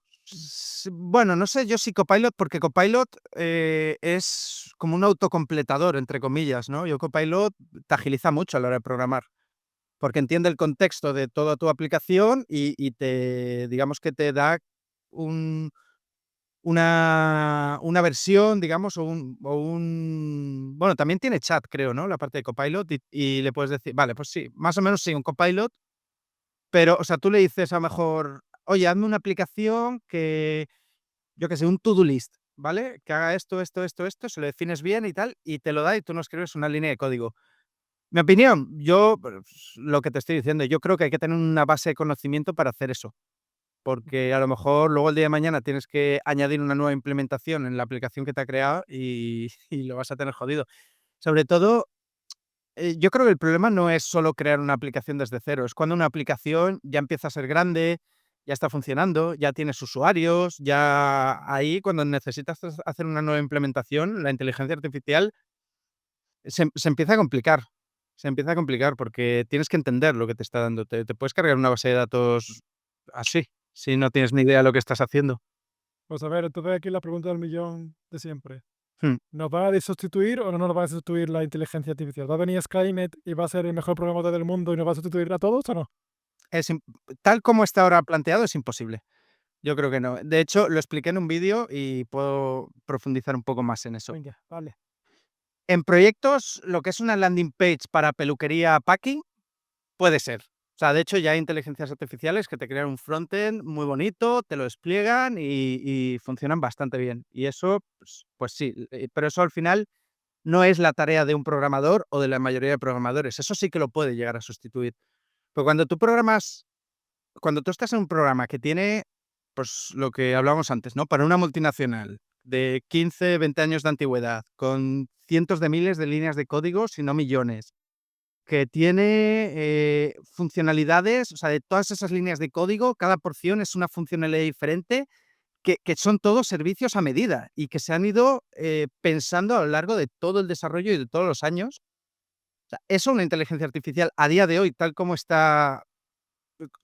como la entendemos, es imposible que te programe eso. O sea, es imposible. Tendrías que darle un prompt tan grande como el propio programa para darle cada detalle, decirle: "Quiero que haga esto en este punto, y esto en este punto, y este servicio sea así, y este es imposible. Entonces, ahí sí que vas a necesitar un programador.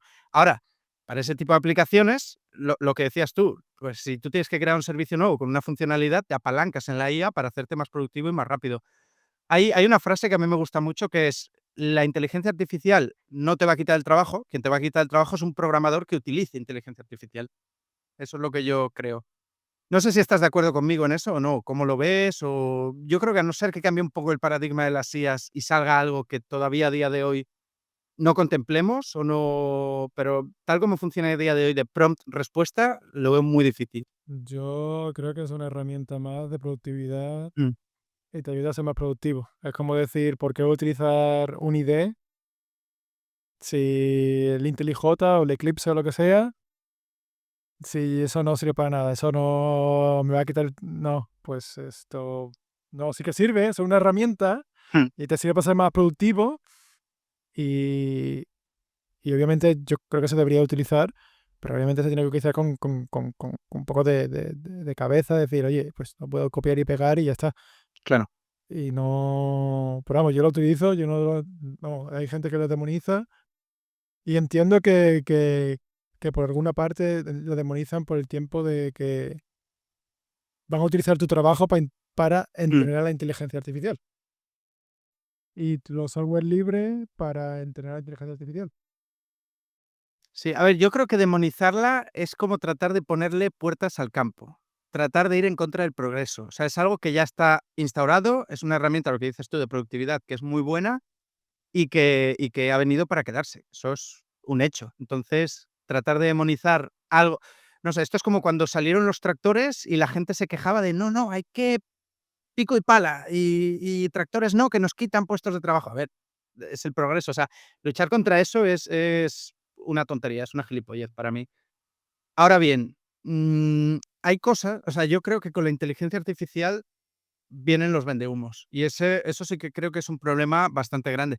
Pasó hace unos años con el tema de las criptomonedas y el blockchain. A mí el blockchain me parece una tecnología increíble, a mí me parece una muy buena tecnología, pero hubo un tiempo que había más estafadores que personas.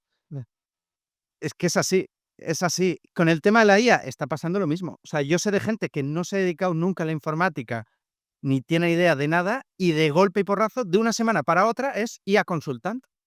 Digo, tío, o Así. sea, sí, sí. O sea, yo conozco gente personalmente que ha hecho ese salto. Y digo, tío, estás directamente estafando. O sea, no es o IA expert, no sé qué, no. O sea, tú lo que sabes es utilizar esta herramienta, esta otra, y sabes que si le dices por favor y gracias, pues va a ser más eficiente, ¿sabes? O si le das un incentivo, lo que sea.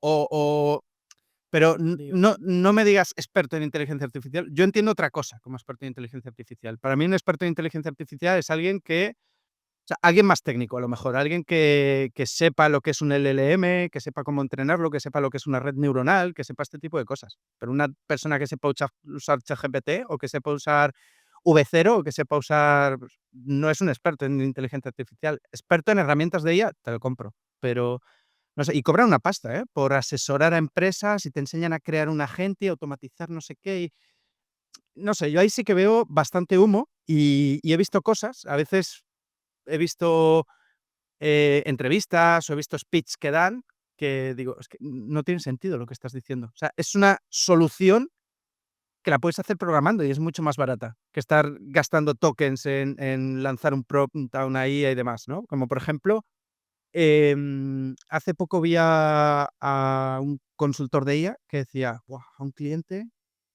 lo que le conseguimos hacer es, llenar un Excel con datos y organizárselo de tal manera que".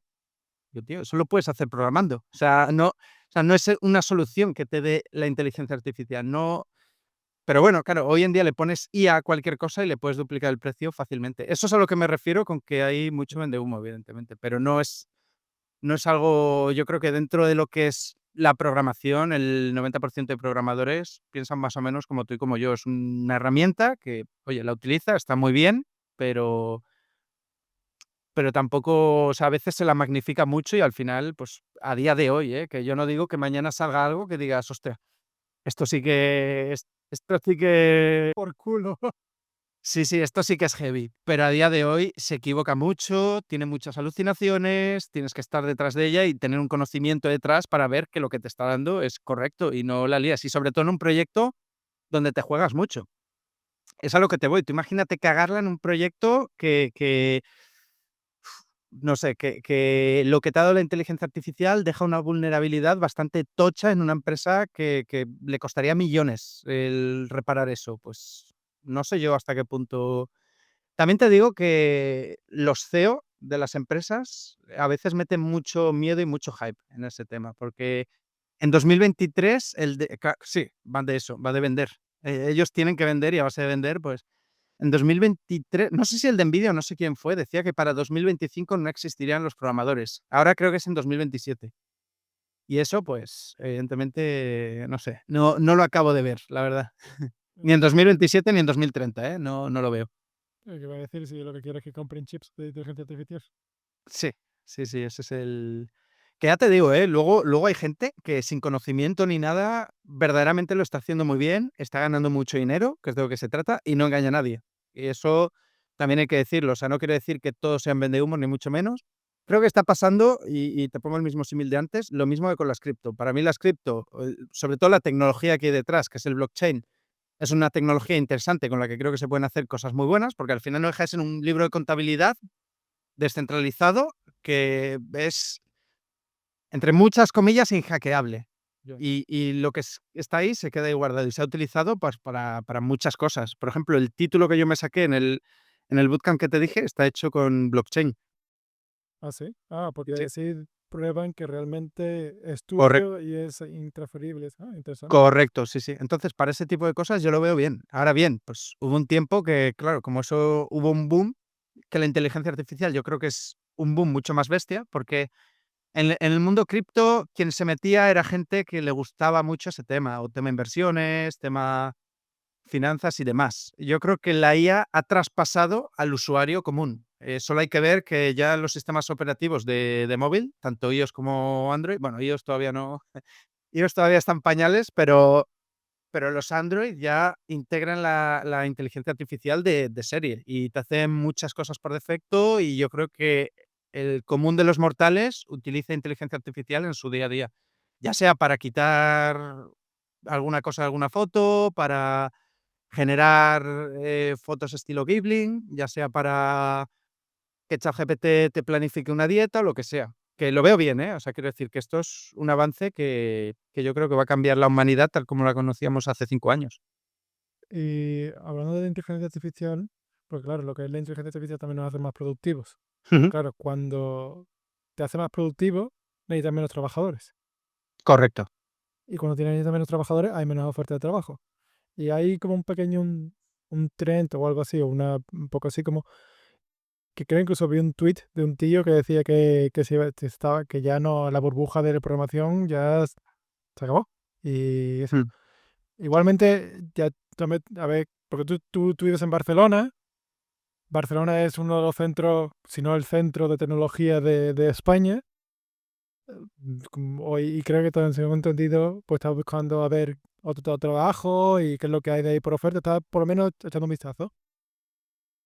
¿Tú crees que ya no hay ofertas como antes? Que no, que ya esto se acaba, bueno, se cae, Mm. hay programadores, pero no tantas ofertas como para todos, o ya entiendo que más por parte de España, ¿no? Porque Yo creo que no. O sea, no hay menos ofertas, ni habrá menos ofertas, y ahora te explico el porqué. Porque, o sea, es verdad y es totalmente cierto de que hoy en día, al ser más productivo, menos gente hace el mismo trabajo. Ahora bien, tú como empresa lo que vas a intentar es abarcar más. Es decir, esto es como, o sea, si tú inviertes 1 euro y tienes 2 de retorno de ese euro que has invertido, ¿qué es lo sí, que vas a hacer a la hora de invertir? Meterle todo lo que puedas. Si tú consigues ser productivo y dices: "Coño, antes con 10 programadores tenía un cliente, ahora puedo tener 2. Y si en vez de 10 puedo tener 20 programadores, los voy a tener". O sea, muchas empresas llegan hasta el tope de su capacidad, digamos, de su capacidad a la hora de encontrar clientes, de encontrar, pero vamos, yo creo que todas las consultoras, si en vez de un edificio pudieran tener 2 y si en vez de 10 programadores pudieran tener 100 lo harían, porque van a aumentar los beneficios. Entonces, yo creo que no es 100% correlacionable el hecho de que a más productividad, menos trabajadores.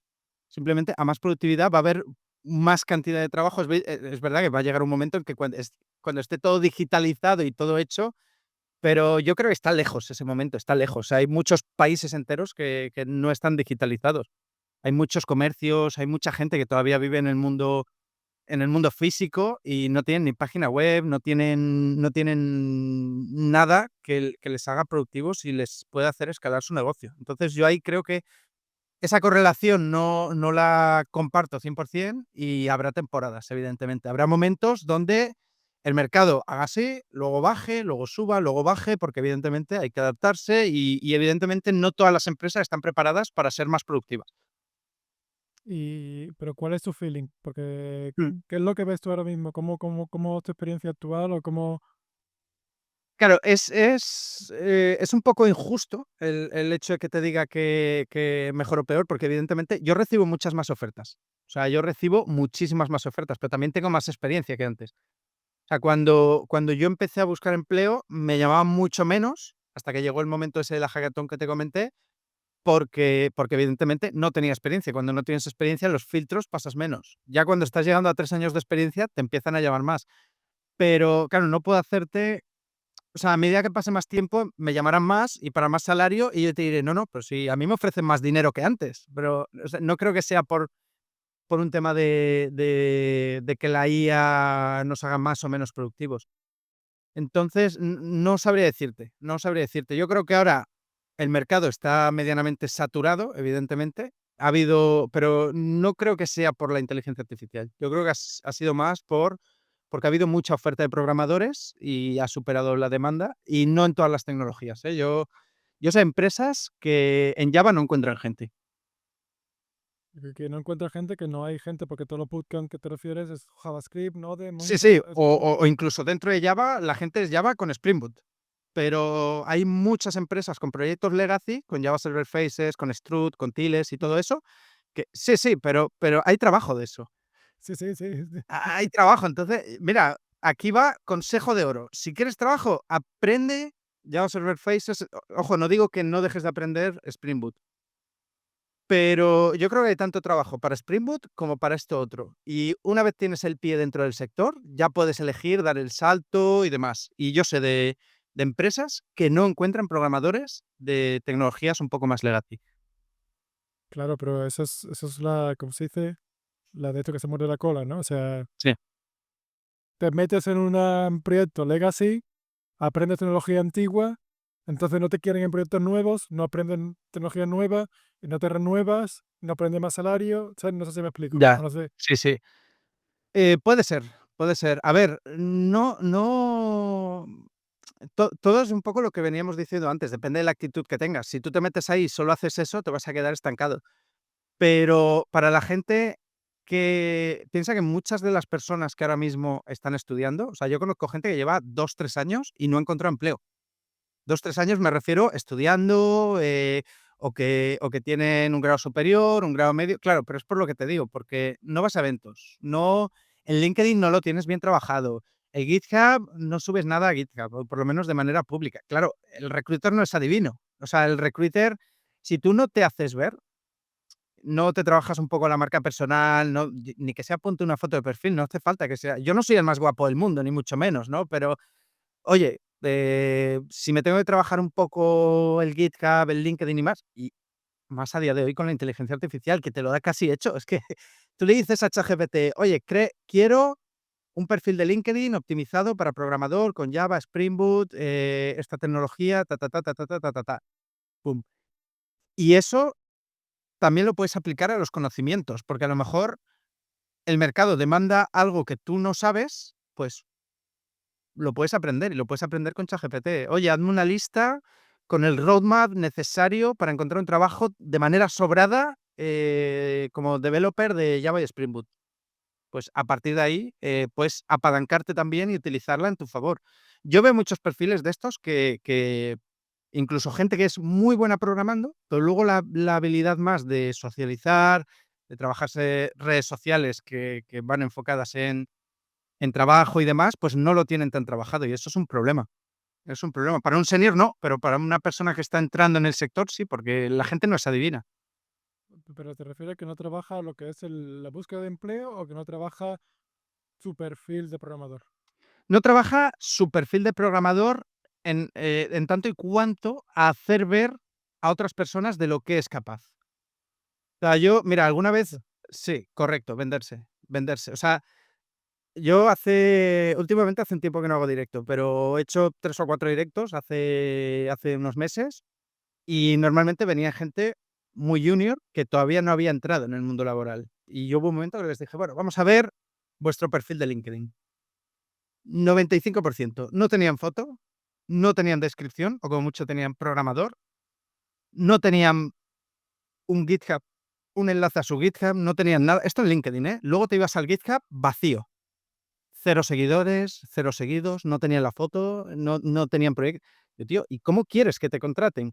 O sea, ¿qué quieres? ¿Que el recruiter sea adivino y poniendo solo la descripción de programador ya te van a encontrar? Si no tienes, no sé, o sea, yo pienso que si no tienes experiencia lo puedes suplir con otras cosas, pero tienes que saber venderte. Oye, ponte una foto, haz tus proyectos en GitHub. Yo creo que no vas a encontrar trabajo si no sabes hacer un CRUD con la tecnología que sea. Si eres backend o si eres frontend, pues si no sabes hacer ciertas cosas, pues muestra lo que sabes hacer. muestra los proyectos que has hecho. Lo que te decía antes, los proyectos solo de Bootcamp no valen porque lo tiene todo el mundo. Todo el mundo tiene una calculadora, un to-do list, eso lo tiene todo el mundo. Haz side projects, aprende por tu cuenta y haz cosas que digas: "Hostia, mira, esto guay, de puta madre, esto me gusta". Y sobre todo, cuando tú vas con algo hecho o a medio hacer, que tú puedes enseñar código tuyo, y dices: "Mira, es que vi esta necesidad y decidí crear esto para cubrir esta necesidad de esta manera, esta otra.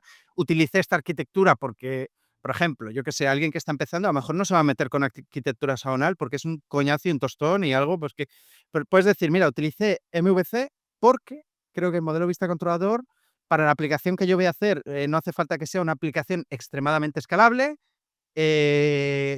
¿está acoplado todo? Sí, pero al final no voy a cambiar de base de datos, no sé, en el momento que hagas una explicación razonable del por qué has hecho las cosas, a la gente le suele gustar.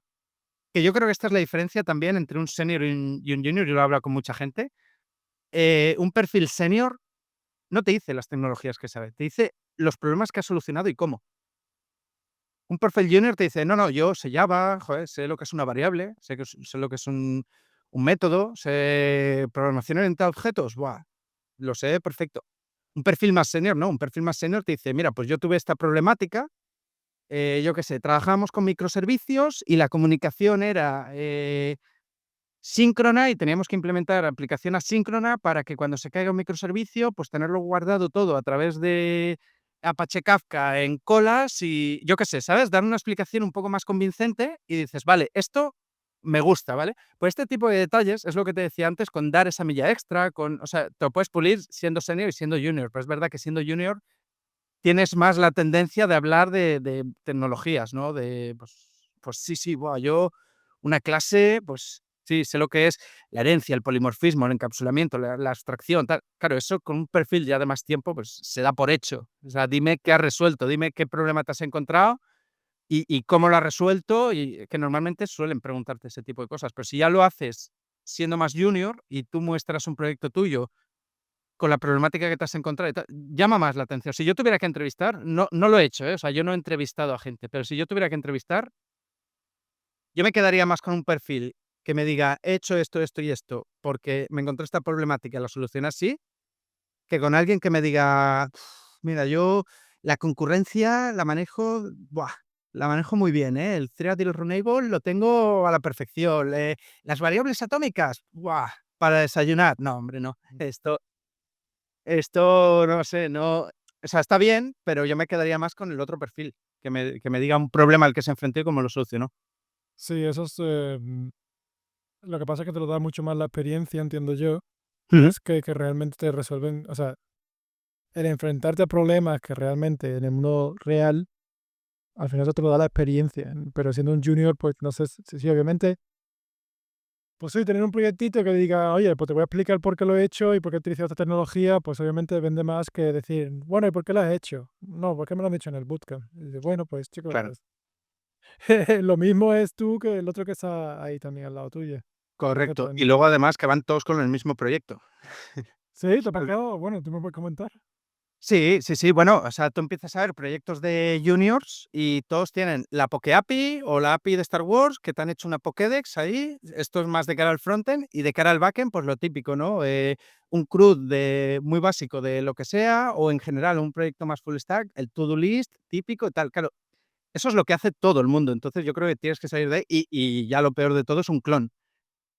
Un clon de Instagram o un clon de Netflix, o un clon de no sé. Claro, eso hay muchos, hay muchos. Lo que pasa es que, claro, hay muchos tutoriales ya que te lo hacen. Entonces, es seguir el tutorial y no hacer algo tú un poco más original. Yo pienso que eso no tiene tanto valor. Sí, yo creo que es, o sea, yo siempre lo digo y yo conseguí el primer trabajo porque hice una aplicación Android hace 13, 14 años Hostia. para el gimnasio y lo hice para mí y digo, bueno, pues ya que estoy lo publico ahí y lo pongo en en el currículum. Y una de las cosas que yo creo que realmente me cogieron es porque el tío cuando fui a hacer la entrevista dice, sí, sí, me la he descargado, no sé qué, o sea, no es muy bonita porque soy programador y no es muy bonita, pero o sea, funciona, tal, no sé qué. Y es algo que esa chispa que la gente no... Claro.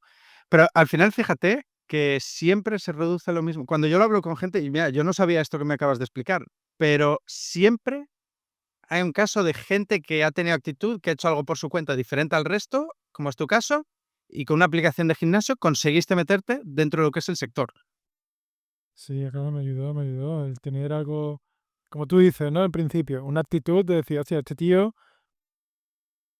sin tener ni puñetera idea, porque no tenía ni puñetera idea de nada, pero se saca la castaña del fuego para publicar, o sea, para crear la aplicación y para publicarlo en Android, en el Android Claro. Market. Ujú. Y Buah, eso es actitud, ¿eh? Eso es mucha. Yo creo que es un perfil, o sea, en tu caso es algo muy parecido a lo que hice yo. Es decir, o sea, si no muestro lo que soy capaz de hacer, pues lo tengo complicado. Me gusta mucho eso, ¿eh? Me gusta bastante. pues bueno, tío, no sé, creo que ya me llevo un ratito, tampoco te quiero quitarte aquí todo el tiempo. Y nada, muchísimas gracias por la conversación, espero que te haya pasado bien, tía, de puta madre, yo me he pasado del carajo.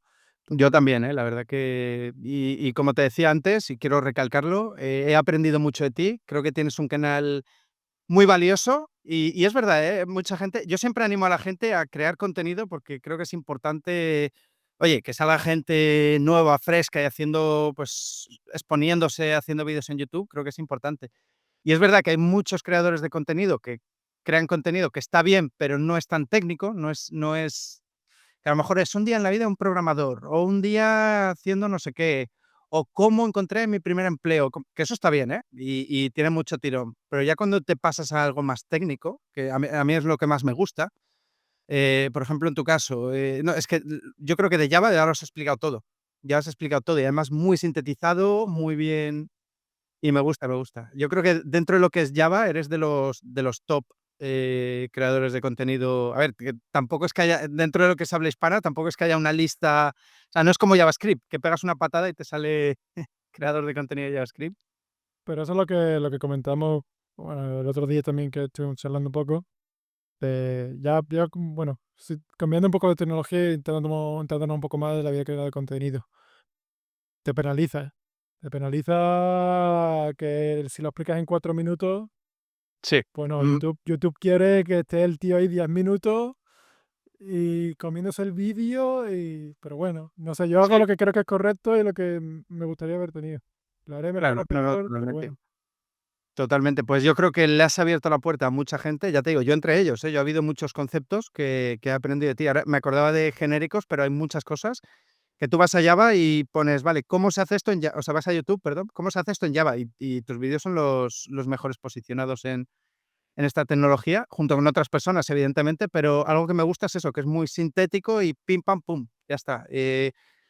Al final no siempre quieres un vídeo de 2 horas. Está bien para algo un poco más complejo, pero cuando quieres aprender el concepto clavado, por ejemplo, el tema de testing es que lo explicas en 10 minutos. Sí, creo que son 7 minutos de vídeo o algo así. Menos todavía, mira tú. No recuerdo exactamente cuánto duraba, pero sí. No sé, en mi cabeza era que yo déjate es que, mira, si quieres que abramos un melón, y si Sí, podemos dale, dale. sí, sí, espero que no tenga mucho tiempo. Yo es que, o por lo menos que me quiero, me dices tu opinión, incluso ahora que llevamos un tiempo, hay mucho ego en la tecnología. Hay mucho ego y hay mucho de, le voy a poner un nombre rimbombante de DDD y TDD y siglas no sé qué. Dice aquí yo, deja de tonterías, deja de gilipolleces. Y eso es nada más decirle, yo qué sé, haz el test primero antes que la implementación.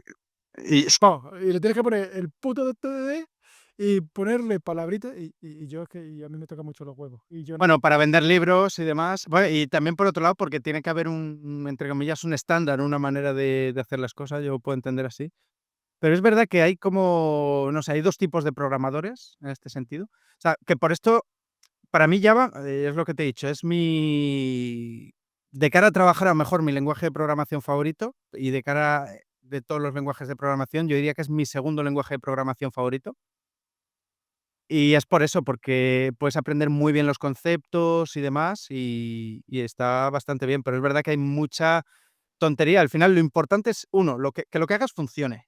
A partir de ahí ya puedes implementarlo de una manera, de otra, tal, pero y luego también es verdad tener en cuenta qué es lo que vas a hacer. O sea, si vas a hacer un proyecto más escalable, menos escalable, tal. Pero es lo que te decía, hay 2 tipos de programadores, ¿no? Programadores más de alto nivel que como te decía, ¿no? Que usan mucha librería externa, mucha parafernalia, tal, no sé qué, y luego está el programador a palo seco, pico y pala, que más programador de C que va con su librería para todo y cada vez va siendo más grande, más grande, más grande, más grande, más grande.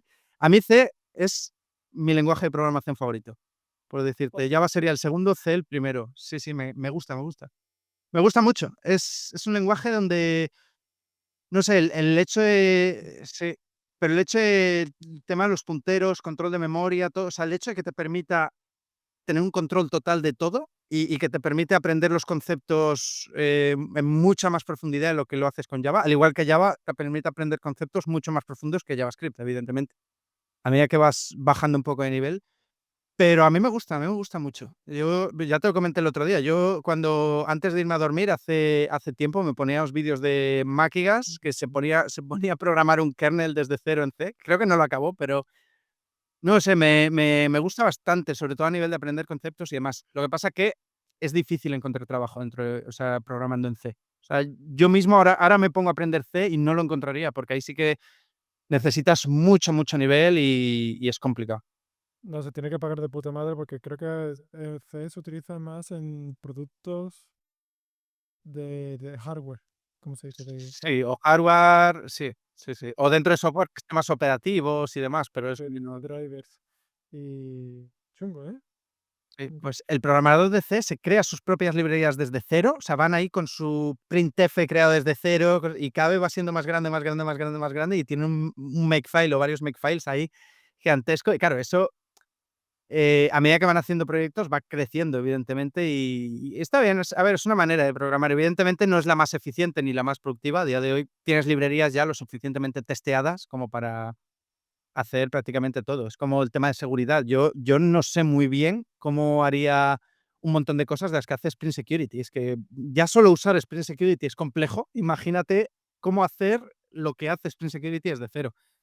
No tiene mucho sentido, pero yo lo veo, o sea, yo lo romantizo bastante eso, ¿eh? Me gusta porque al final es como más artesano, digamos. Envasar al campo, ¿no? Ahí Bajar al campo e ir, o sea, ya no es como pasar de ir con la pala a un tractor, es pasar de una cucharilla de café casi a un tractor. Pero está bien, está bien. O sea, a la hora de aprender conceptos y bases, es increíble, tío. Hacer un printf desde cero o hacer, cosas de estas de que un calloc, un malloc y demás desde cero es bestia. Eso ya es muy difícil, ¿eh? O sea, yo ahí, por ejemplo, no sabría cómo hacerlo y demás, de pero memoria. Ya, hmm, sí. Pues te vas a sorprender porque Java no es mi lenguaje favorito. ¿no? ¿Cuál es tu lenguaje de programación favorito? Creo que puedo intentar adivinarlo. Un intento, ¿eh? Kotlin. Sí, tío. Sí, tío. O sea, Java sé que es profesional y es lo que más he programado y demás. Pero Java tiene cositas que Kotlin es que te lo hace de puta madre, tío. Sí. A ver, es más verboso, es bueno, para hacer algo tienes que dar 20.000 vueltas a las cosas y Kotlin es verdad que simplifica mucho. El tema de Y la concurrencia también, Kotlin, vamos, es la máquina, es increíble. Y la verdad que sí, que... Y de hecho, yo lo hablé con la comunidad y digo, oye, ¿queréis? Bueno, se llama el canal Programando en Java, pero os gustaría que hiciese, yo qué sé, tutoriales de Kotlin. Y la verdad que la gente que sí, y en español no hay mucho. Si la buscas pues por ahí, mira, de Kotlin es todo Android, tío. yo no he tocado nunca y me gustaría aprender en un futuro, porque la verdad es que es lo que dices tú, es algo que, a ver, a nivel laboral, Java siempre va a tener más presencia, por lo menos por ahora, porque es un monstruo, pero Kotlin va creciendo mucho y el saber no ocupa lugar. Entonces, y luego con el tema del nombre del canal, hay mucha gente que, por ejemplo, NetMentor, que es de .NET, yo lo he entrevistado alguna vez y tal. Es un perfil que yo creo que te va a gustar y encaja mucho contigo, por si te animas algún día a entrevistarlo. ¿Por qué Él, eso? ¿eh? ¿Por qué crees que me va a molar? Porque es una persona también bastante técnica, es una persona que profundiza mucho en los conceptos, que, o sea, es como tú, pero versión de .NET.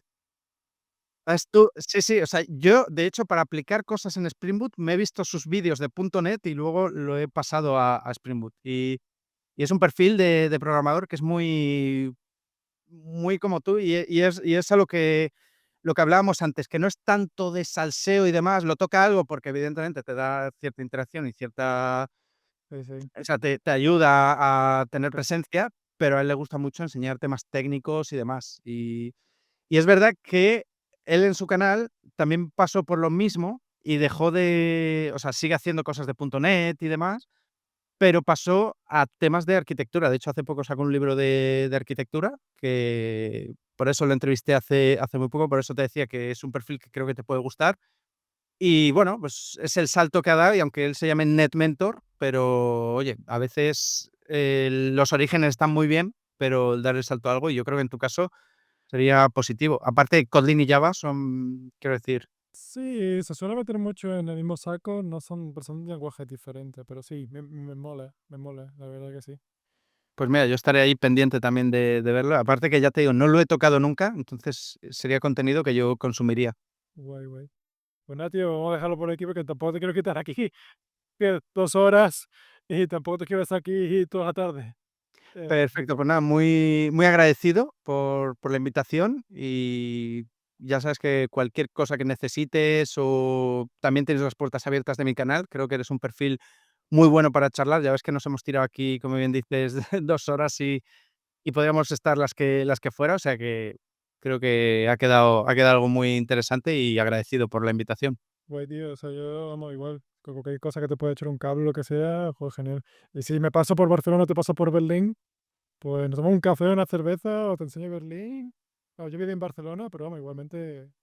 Sí, o sea, no hace falta que te enseñe la Sagrada Familia y demás. No, Pero sí, sí, nos vemos. De hecho, además quiero empezar a viajar más, es lo que te decía antes, ¿eh? Quiero empezar a viajar más, a desconectar un poco de la programación. Entonces, seguramente vamos a coincidir seguro, y si no, en algún evento o alguna cosa que haya, porque puta madre, tío. yo creo que sí.